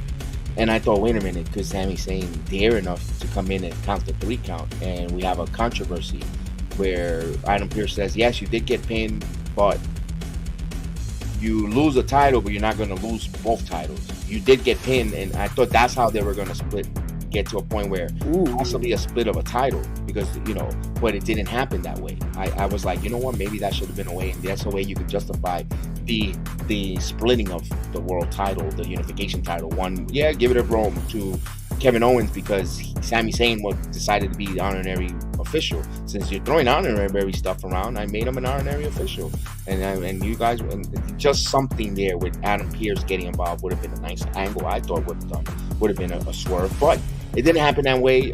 Roman Reigns hits him with a phenomenal spear, and he gets the victory and then the aftermath transpires afterwards. The Bloodline all comes out, and boy, did they give Kevin Owens a whipping. My goodness. Tell me about it. Oh yeah, they give Kevin Owens a whooping like I've never seen before. Oh my God, they really hate Kevin Owens that much that after the match they're going to brutally attack Kevin Owens. And you see in this picture right here, they chain up, they lock him up on the ropes. They're throwing punches, and Roman Reigns told Solo, go get a chair. He comes back into the ring with a chair, and Roman was going right for it. He was gonna hit Kevin Owens right in the face with a chair. You saw in that picture. Let me get sorry to interrupt you for a moment, but let me emphasize during the match before the chair shot. I'm glad you mentioned that. There was a spot there where the tribal chief asked Sami Zayn to go get him a chair during the match, and Sami hesitated, and to the point where Roman Reigns had to be a little enforcive with authority. Go get me a chair. I asked you to get me a chair, and he was unsure, planting that seat there, and of course eventually got the chair for him, Heyman, and so forth. Then it's funny that fitting that they got the chair at the end. But before that, I'll give it right back to you. Don't forget that barrage of super kicks that the Usos just gave and fed Kevin Owens before handcuffed. Then handcuffed again. They gave him a barrage of super kicks. Man, give us your thoughts after that with all the super kicks and being handcuffed to the ropes. I could imagine being Kevin Owens. If I was Kevin Owens, oh my god. I would not want to mess with the Bloodline again. Jeez. And then they chain up Kevin Owens. They give him more super kicks right after that. And then Roman tells Solo, go get a chair. And this is, again, Solo Sikoa getting a chair. He's always getting a chair. Like, you know, every time he has that finish, he always sets up the chair. But this time, Roman Reigns goes in that picture right there. You see Roman Reigns goes in to hit Kevin Owens with the chair. And Sammy, as a friend of Kevin Owens, jumps in front of Roman. I thought he was going to get hit with the chair, but he stops Roman from hitting Kevin Owens with the chair, and that's when Roman got mad. Kind of got mad, but then he cooled off. He was breathing in and out. He was trying not to hurt Sami Zayn. He was like, "I'm going to give you a chance," and then Sammy's like, "Enough! It's enough. We whooped it. You won. That's it. Put it down. Enough. Go away. That's all it is." Roman's like, "Nope. Yeah, you do it. You hit Kevin Owens with the chair." I like the fact before he even said you do it. He's pleading to Roman Reigns, saying, this is beneath you. You're the tribal chief. You're more classy. You're a champion. You're an undisputed champion. You don't need to get your hands dirty. And stoop down to that level of doing this to Kevin Owens. Now, he's using reverse psychology to try to save his friend. All in all here, deep down inside a friendship for over 20 years. And I love the fact that Roman Reigns turned the plot. You know what? You're right. Is this beneath me? If I'm not going to get my hands dirty, I'm going to give you the chair and you do it. You get dirty for me. I'll have you there to do my dirty work. You're right. I am the undisputed world champion. And he hands, as you see the picture there, he hands him the chair. I love the storyline and the consistency of the storyline of, in real life here, if you're a big boss, they say in chess, you send the pawns to do your bid, and you're as the king or the queen of the chess pieces. You make your moves strategic. You don't move your queen, you move your pawns. You let the pawns do all the moving and maneuvering, and then you strategize. And I love the fact that Roman did that there and gave the chair to Sami Zayn there, and you saw the confliction there with Sami Zayn. I think where things turn here when Sami didn't want to do it and Roman crossed the line here to the fact that where he put his fingers in his hands in Sami Zayn's face. You don't do that to any man, no matter who you are in any walk of life. You don't disrespect another person by mushing and putting your hands on the face. And I think that's where Sami Zayn possibly could have snapped. Oh yeah, 100%. That's where it is. Roman Reigns pushing him, and he's like, do it. I'm your tribal chief, do it. And he doesn't want to do it. They headbutt. I'm like, two goats headbutting. That's what I thought right there when that happened. And then I think that's when it set off Sami Zayn. And then Roman Reigns is turns around and he's talking to Kevin. And Kevin, he's screaming, this is like something. He said something. I wasn't paying attention to Roman Reigns as much. And then Sami Zayn, man, the way he is, he sets up that chair and he hits Roman right in the back. This, again, another chair shot to Roman's back. What is it with Roman and the chair shots to the back? We've seen it before with Seth Rollins and the Shield. We see it again with Seth Rollins, later on. And then look at the face right there. Look at Jimmy and Jay's face when he hit Roman Reigns with that chair. Disappointment in both eyes of the Usos. Jimmy was the first person to ever trust Sami Zayn. And then, most recently, Jey Uso, he was the last person to trust Sami Zayn. And the friendship between Sami and Jey, it was a build-up. They hated each other in the beginning. Jey hated Sami in the beginning, didn't trust him. He had that instinct, that spidey sense, that he was like, Sami is no good in the family. He does not belong in the bloodline whatsoever. And then Sami gained his trust, then to turn on Roman. Man, Jey was he looked like Jey was crying in that moment right there.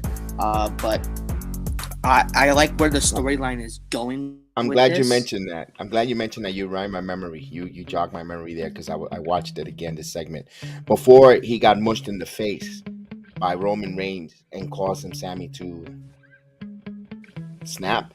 He had tears in his eyes when his friend was getting bumbled, and Roman said, "Are you crying? There's no tears in this." And that's when he began to mush and put his hands on Roman. Thanks for bringing that. You jogging my memory there.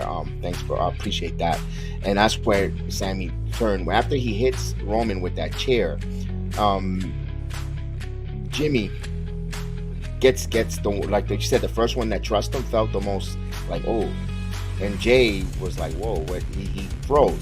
Jimmy just gave him that monster super kick and just snapped. I love the fact that Solo pushed his own brother out of him. Wait a minute, is he going to save him? No, is that he wanted to do the spike, the Samoan spike into him. And we see Jey Uso not having it. Because, first of all, before this Bloodline celebration began, after Roman get the pin, you had Jey Uso coming down with delay, and they're going to make Sami Zayn an official Uso. And that's what led to all this controversy here, because they had delay first. They were going to make him an honorary, not honorary no more, make him a Sami Us. And that's what led to all this, because Roman's like, no, wait a minute. I don't want to do this. I want to first beat up on Kevin Owens, get this out of the way. We'll worry about crowning this fool an Uso. And that's what led to all this. And I think that's what Jay, if he would have just crowned him and left, we would have not been going through all this turmoil. And I think when Jay getting upset and leaving, my goodness, what's your thoughts there? Yes, this is live. You could you could send a question and we'll answer your question, Gavin. And of course, what? No, go ahead. I'm done. Go ahead. Okay, my thoughts, man.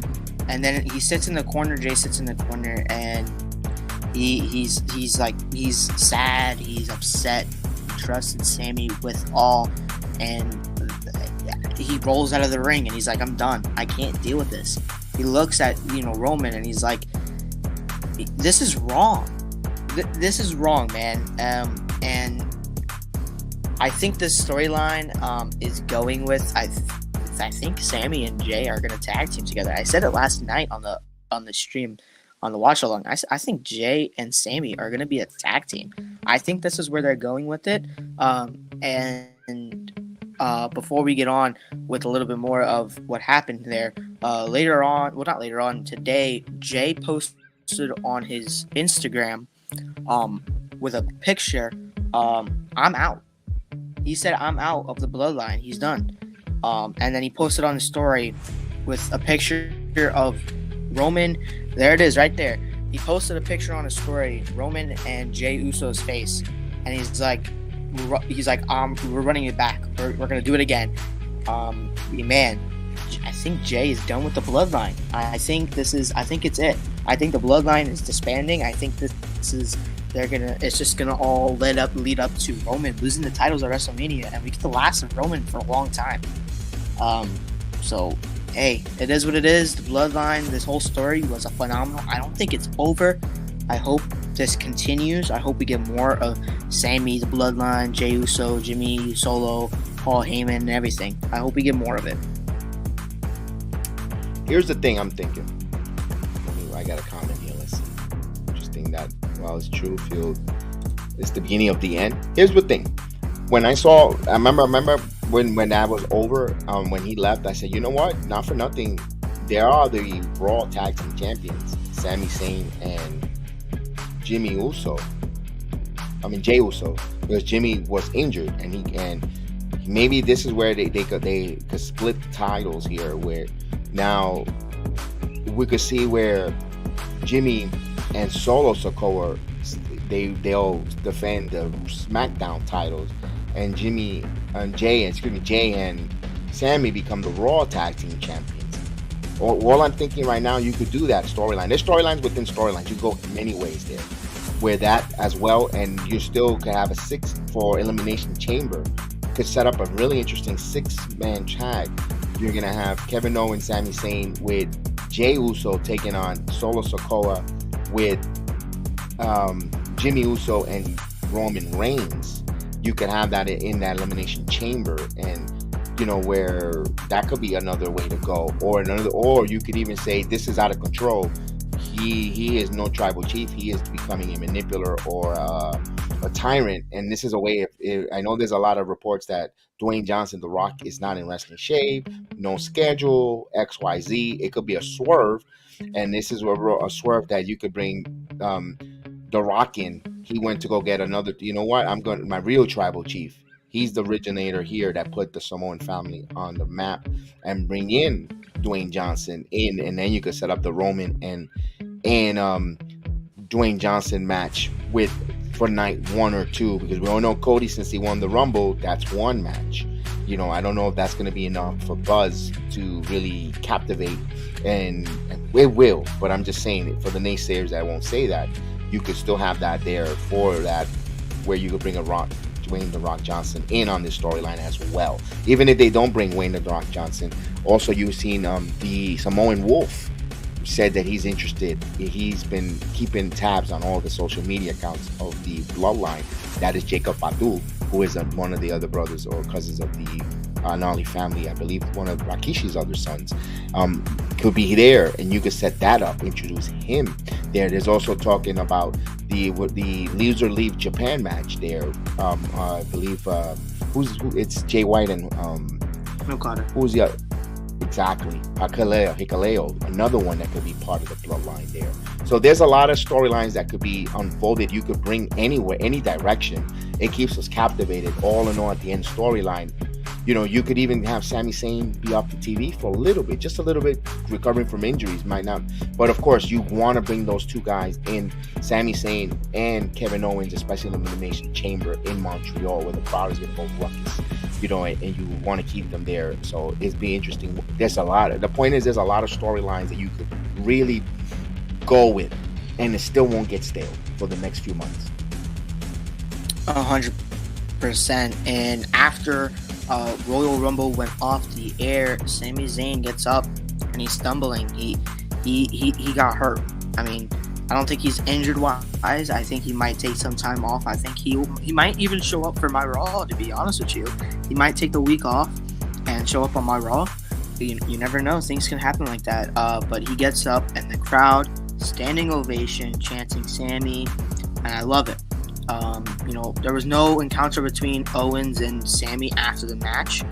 When Owens got, his handcuffs get unlocked. There was no thank you for saving me. Nothing. Sami's in the ring and Owens gets out. They're carrying Owens to the back, and then Sami leaves after the standing ovation. And a very disappointed face in Sami Zayn. This storyline, wow. This storyline, a lot of people, this is one of the best storylines we've had in a long time, man. And I'm very enjoying it, and I hope it doesn't end right now. But we could see more. I hope we're going to see probably some more on Raw or even on SmackDown. But yeah, I can't wait for this week to continue the storyline. Or even this. I'd even totally just sitting here and just observing you, listening to speak. In Montreal, you got Sami Zayn, Kevin Owens, and Cody Rhodes in that, taking on the remaining 3 members of Bloodline for now. Jimmy, and then you have a Jimmy come out and just come in for a moment. Is he going to be with the Bloodline? Is he? And wherever the creative wants to go with this, where Jimmy joins back the Bloodline and says, I got you, family, whatever the case is, or cause them to lose, or Roman gets pinned for the first time in almost 3 years at the Elimination Chamber, giving you a tease of what could happen in at the WrestleMania, in Montreal in a steel cage, or Montreal Screwjob Part 2. He comes out and they ring a bell, whatever the case is. I don't think the Elimination Chamber this year is going to be for a spot for a world title advancement. I think it's going to be for an intercontinental or a United States opportunity. I'm just thinking, or maybe both of them, they're going to be in the elimination, and the world titles already kind of kept under wraps just for Cody. And then this is where you can have a program where you can have 6-man, you can protect the wrestlers some way, somehow. Just a thought. Yeah, 100%. I just had a thought, man. Okay. So I kind of heard somebody on TikTok. I was scrolling through my TikTok this morning before I went into work. There's a possibility. Somebody had a really good theory. Jey Uso is fooling Sami Zayn completely, and he's pretending to be his friend, and he just swerves everybody and joins back the Bloodline and beats the crap out of Sami Zayn. I think that could also be a possibility. That's going to eventually happen, because at the end of the day, blood is thicker than water, and family is always forever. So I don't think it's going to happen just yet. Eventually down the line, yes, I can see that. That's a Captain Obvious move there, but I don't know if they'll do it. The payoff will be that extremely quick. Believe me, if they want to go the route there, yeah, they're going to go with that route eventually. I'm still thinking it's still going to be something. If they do that, one other thing is you go get family, you go get Dwayne Johnson, his family. You bring that in there, or he starts his own bloodline. There's plenty of unholy family out there. You've got Rosie. Don't forget, Rosie's still young. He's still a competitive wrestler out there. Also, of course, you got the Samoan Wolf, you got Hikuleo, you got so many other Samoan relatives. That bloodline is deep. He could start his own bloodline fashion. I don't think he's going to do that. I'm just saying, throwing it out there in the possibility realm. So this is a storyline that could go in so many fun ways. It's not going to get boring, even if they run a Kevin Owens and Rollins feud. They don't have to have another one-on-one match, but you could now add, certain things and what's next, so forth. It doesn't get stale, and it can give you the filler that you need to build up Cody for WrestleMania. And it just doesn't have to be, oh my God, it's already 6 weeks of Cody and Roman. Where would you wrestle already? There's still storyline here to keep us a little occupied. I haven't had, and let me ask this, I haven't had any updates on Kofi Kingston. He took a big chair shot here. I didn't see anything on his health wise. I know he stood a long time down on ringside after that head injury. Don't know how deep is that situation with him. We'll find out Tuesday if they cannot go for the fatal four-way match at Vengeance for NXT. Yeah, 100%. And blood is definitely thicker than water. And we can definitely see on the side of Dominic in the Ray situation. He could also be fooling us, but hey, it looks like Dominic versus Rey Mysterio might be happening at WrestleMania, and I hope it does, because I really want to see father versus son, going at it. That would be amazing. And yeah, wouldn't be surprised that that's a retirement match for Rey Mysterio. Wouldn't be surprised. Oh yeah, no, it definitely could be. Wouldn't be surprised that he says, you know what, I can't do this. You beat me, Ram. I will leave this whole thing. Make that more. I kind of got a situation, like a stipulation there. It could be career versus family. Like, if Dominic loses, Ray wins, Dominic's out of the family. And if Dominic wins, Ray's career is over. I could definitely see that stipulation happening at WrestleMania. In Los Angeles. Big time. Remember, WrestleMania's in LA. They got to make it big. Make it big or go home. That's why a lot of folks, I think, all in all, let's address the elephant in the room. All in all, a lot of the wrestlers, a lot of the young generation of you didn't like this Rumble. I thought it was good. I thought it was an extremely very good Rumble, because they didn't get their favorites, or they didn't get their surprise. Listen, they got spoiled with both Triple H starting creative, bringing back a lot of released wrestlers back to the fold, and their surprises, as well as the con man signing every former WWE wrestler that was released. Oh, I gotta sign him. And everyone, wrestling fans now these days, are expecting every premium live event or any event, new faces to join the company. You can't have that all the time. Yes, trust me, it's fun. It's fun when we saw Dakota Kai, Io Sky return. It's fun to see a Chelsea Green return. It's fun to see the new faces come into the WWE. When Dragon Lee comes into the WWE, that's going to be exciting. That nostalgia of seeing them for the first time in the WWE. Of course, I would have loved to see a Jay White make a Royal Rumble debut. I would have loved to see all those prognosticated names come back on the Rumble. But just because you didn't receive it and didn't get it doesn't mean that the Rumble was bad. The live performance, the Rumble was very good. You had guys see each other face to face for the very first time, with Gunther, Brock Lesnar. You have all these, the clothesline there from Logan Paul and Ricochet. There was great highlight moments throughout the women's match. Seeing Roxy, seeing Zoe, seeing Indy Hartwell, seeing Rhea Ripley the way she won. There was a lot of wow moments in this Rumble. It was, and for you to come on the Heal the Ring show program and say you didn't like it, and then you said the Rumble, and you were part of this program reviewing All Elite Wrestling, you give it a 2. I'm sorry, I can't have you on the program with that kind of bad critic. That's your opinion. You could have your opinion. I respect that, but not on my program, not on my platform. I'm sorry, because you're just being a hater to be a clown. This was if you would have gave me anywhere from a 7, 6, I understand, but if you give me a 2, you know what? There's other programs you could watch. You could watch a Casino Battle Royal, with Top Flight. You're more than happy to go watch it, but you could go review it somewhere else. You won't review it on the Heal the Ring podcast. I'm sorry. It's not. Personally, I didn't. You're being facetious, and I don't expect you to agree with everything with myself here. But my God, to be that petty, there's no room for that here. I just looked on Twitter while you were saying that and kind of taking it in.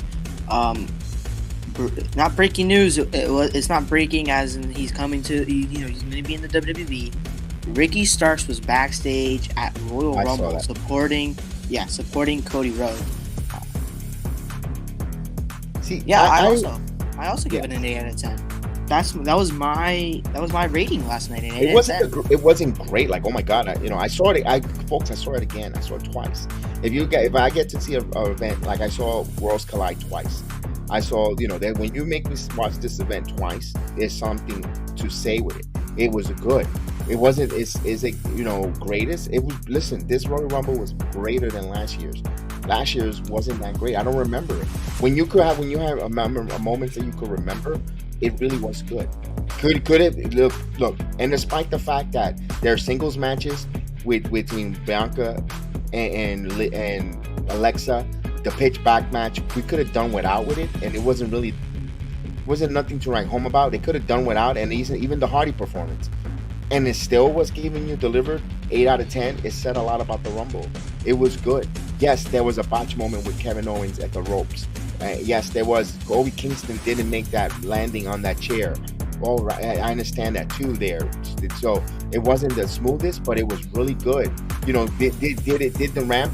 The ramp felt so long for these wrestlers to get to the ring. Absolutely, I wish they would have made it shorter so they don't have to go so long. And the CGI with the fireworks outside didn't look so hot. It didn't look good, but it was still entertaining. It was still good. It was not a 2 worthy. If you thought it was a 2 worthy, my God, Adam, I don't know what the hell to think. What you're thinking, dude? I understand. I respect your opinion, but Adam, come on, you're being now a fool because, if you would have told me a 5, I'm halfway decent, I understand. You're an AEW lover.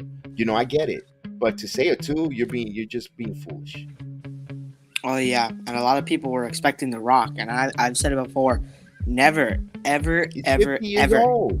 Yeah, no. Even if he wasn't 50 and he was a little bit younger, still do not expect. Don't get your hopes up, because when you get your hopes up, you're going to be disappointed when he doesn't show up, or something that you don't, something that you want happen doesn't happen.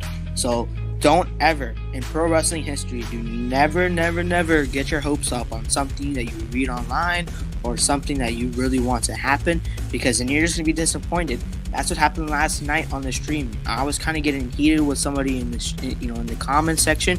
He's a familiar face on the stream. And in the comments, I was kind of getting a little heated with him. But I cooled down, and I didn't want to start some drama. But saying Jay Wyatt, Zack Ryder, The Rock, Stone Cold, all these people that you want in the Rumble, you can't always get what you want. It's not something that you always want to get, expect, because when you expect something and you get your hopes up, you get disappointed. And that's something I've learned. I wanted something. I wanted somebody to win the Rumble one year before Daniel Bryan. I wanted Daniel Bryan to win the Rumble. I got my hopes up, and I got disappointed when he never entered that Royal Rumble that I really wanted him to win.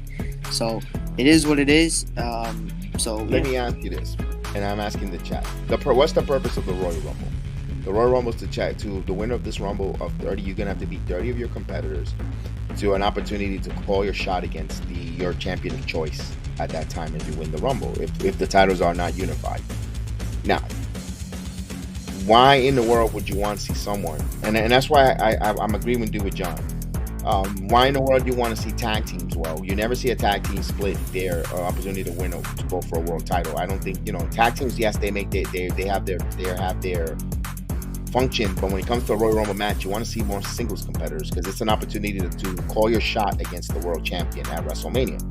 And this is why I want to see a lot of singles competitors, people that are relevant, that are not part-timers. Yeah, you have your nostalgic part-timers who we know when they come, they're a big draw. Your Brock Lesnar.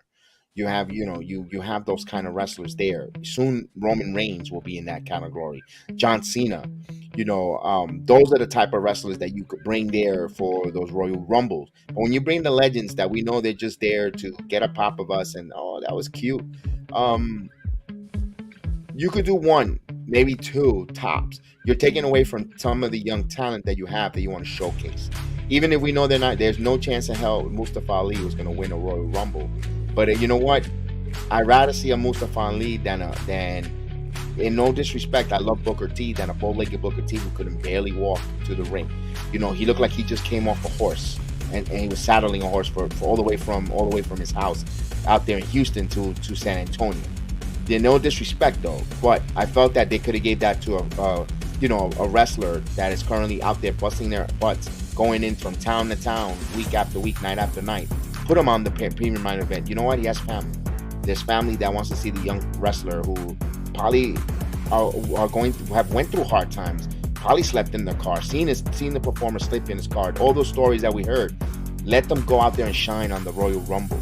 Let them go out there and get that 6 minutes out there in the Rumble than a Booker T who has done it, and he's working as a commentator. And there's no hate on Booker T. I was happy to see him do a spin-a-rooney. There was no problem with that. I liked it, but the point is you take away from a spotlight of a performer who's been busting their hump and made it. Yeah, I agree with you. And another person that was announced that could have been in there, Madcap Moss, man. He was on the thing, what is it called again? The poster thing for the Rumble. He was announced to be in the Rumble, and he never showed up. So let the young talent do what they need to do. Come into the Rumble, have your 6 minutes of fame, get that, get in there, clothesline somebody, drop kick somebody, do all that stuff, get like the heat. Like every single person that gets in there, they first do is they go crazy and they're like, they're pumped up, they're hulking up, and then, get them out of there. It is what it is. Let them have their 5 minutes of fame. And yeah, I mean, Madcap Moss is a big dude. He's muscular. He's strong. He could probably do some work in the Rumble. And we've seen him in the Andre the Giant Memorial Battle Royal before, and he won it. So he definitely could do some work in the Royal Rumble. And I'm glad you mentioned that. Why don't you have your Andre the Giant Memorial winner in a Royal Rumble? That's another loophole there on creative. What the hell are you doing? You made him win the last significant Rumble, Battle Royal, not the Rumble, but a Battle Royal with multiple men. He should be one of those men featured. He should actually call a shot on when he wants to enter the Rumble because he won the Andre the Giant Memorial. That's a stipulation I think they should go forward here. Whenever you win a Battle Royal, because I know there's going to be another Andre the Giant Memorial at WrestleMania. So a winner gets to call their shot in next year's Royal Rumble of entry. And that also keeps it important. You make the Andre the Giant Battle Royal memorable. It's not just a gimmick, and a big statue of the Giant, of one of the most beloved wrestling figures of all time there in Andre the Giant. You make it special. Now it's similar to Money in the Bank, where you could call your match anytime, anywhere. The Andre the Giant Memorial winner gets the opportunity to pick the drawing of their choice at the Rumble. Could be 30, could be 1, could be whenever they feel like it. and they could get bumped. I think that's a way of doing that, and you're making points there. Also, one thing I would like to do, if we really are hooked up and in nostalgia over these legends coming back and want to see, then make a Legends Battle Royal Rumble, where they come in, you know, in a shorter venue. You could do that in a Saudi show. You know, you could see if these legends want to go to Saudi Arabia, and you bring them out there and have that nostalgia of Royal Rumble. You know, you could do a nostalgia Royal Rumble, and they could call their shots if they want to wrestle or give it to a protege, do something, because I just don't want it to take away from the main talent. I know you want to see some of the young wrestlers against some of the older generations, you know, that stare down. Who would love to see a Gunther stare down of Stone Cold Steve Austin? That would be nice. That would be phenomenal there. You know, or even a Cody Rhodes get in there with you know, even with a Stone Cold or Batista. You know, it's so many different things there. I understand that. I know that but hey, Father Time is not really on our side. Some guys don't have it anymore. Yeah, 100%. You could definitely make like a Legends Battle Royal, not even a Rumble, like a Battle Royal, because, you know, if they win a Royal Rumble, do you realistically see them going after a world title and, you know, possibly win? You know, it's not what, you know, possibly do it at, you know, at WrestleMania. You know, have night 1, have the Andre the Giant Memorial Battle Royal, and then on night 2, have the Legends Battle Royal. 2 Battle Royals, one night at a time. That would be cool. You know, have the Legends come in, they do their Battle Royal. Whoever wins gets like something, not like a world champion. The Legends champion. You're the Legends champion. Yeah. Do like the greatest Royal Rumble. Give them a championship that probably isn't going to be defended until the following year.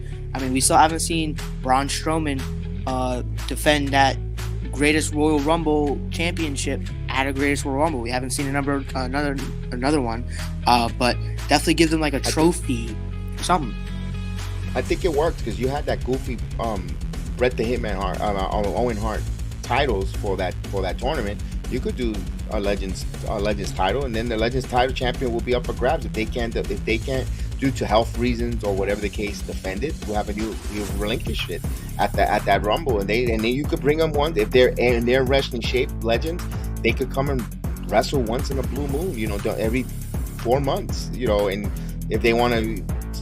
You could put on a show, the Legends champion is in here, and you could do that. It could work where you could keep someone relevant for a few years. You know, it could work, but I don't know if they'll go that route. I doubt it, but it's just us fantasy booking. I don't think they have to do it, but this is just fantasy, just shooting the breeze here on a Sunday night, and I think that's a route to go as well. That's something fun. That'd be fun, but I don't know if people will go on board with it because people are so critical. You're like, oh, I need another title. Like right now, I'm hearing the rhetoric on the they should unify the women's title. Hell no. Hell no. Never. Hell no. No. You need a women's champion, and you need a Raw, and you need one for SmackDown because it works that way. You want to put one women's title, it's only going to be, then you're going to be complaining, Charlotte Flair's only the women's champion, don't even win a title, what are we doing with this so? It's now, currently now, and I still think they need to make a women's mid-card champion.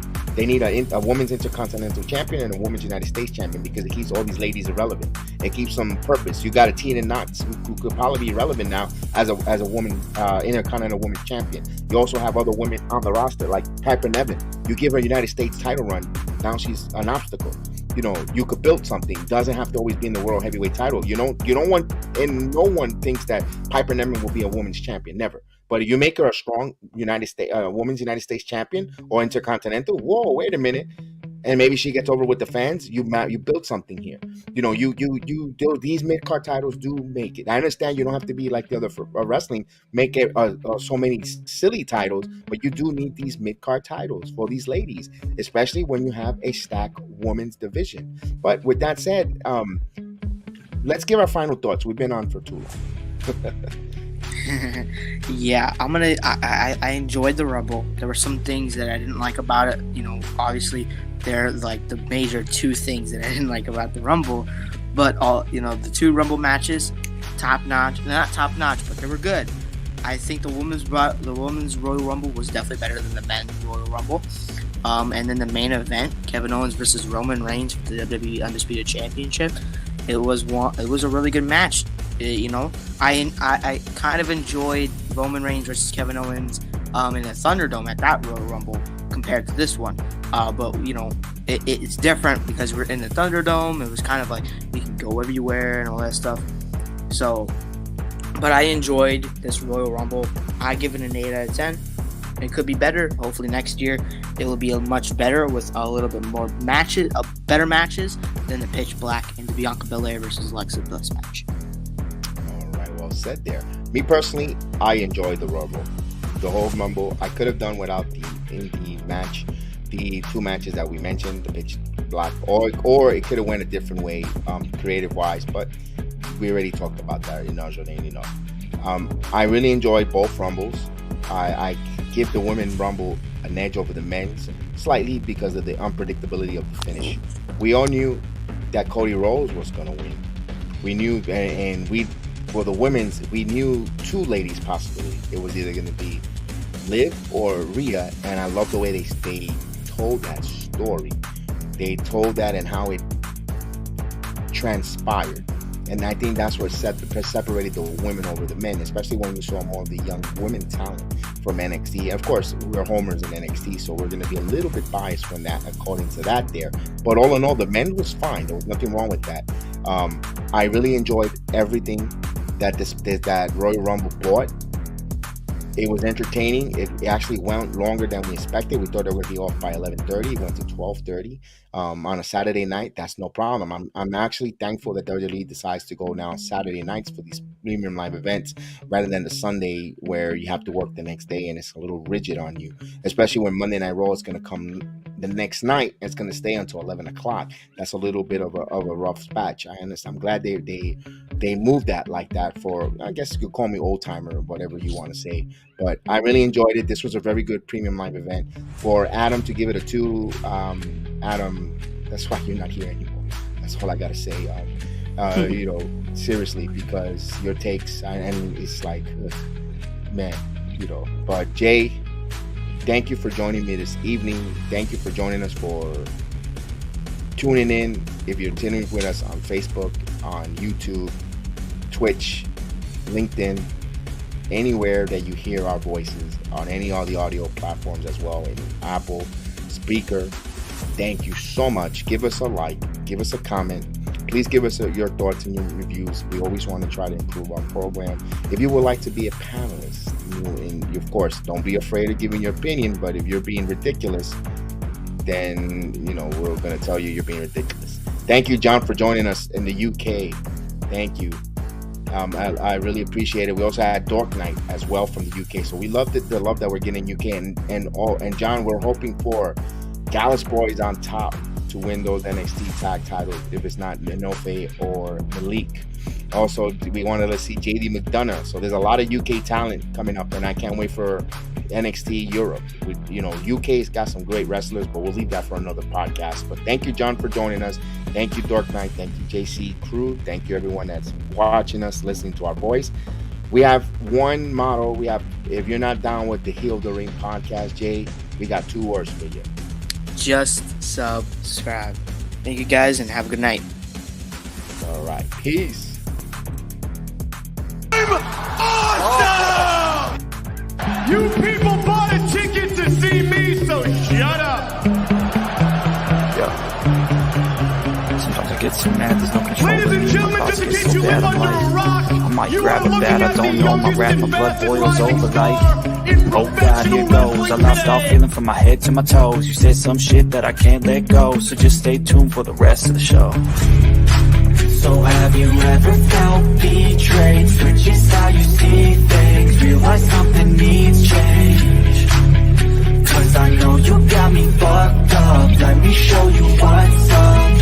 Cause enough is enough. I'll take a face full of pavement just to make a statement. I know there's no turning back. Oh God, adrenaline wasted, so mad I can taste it. I know there's no turning back.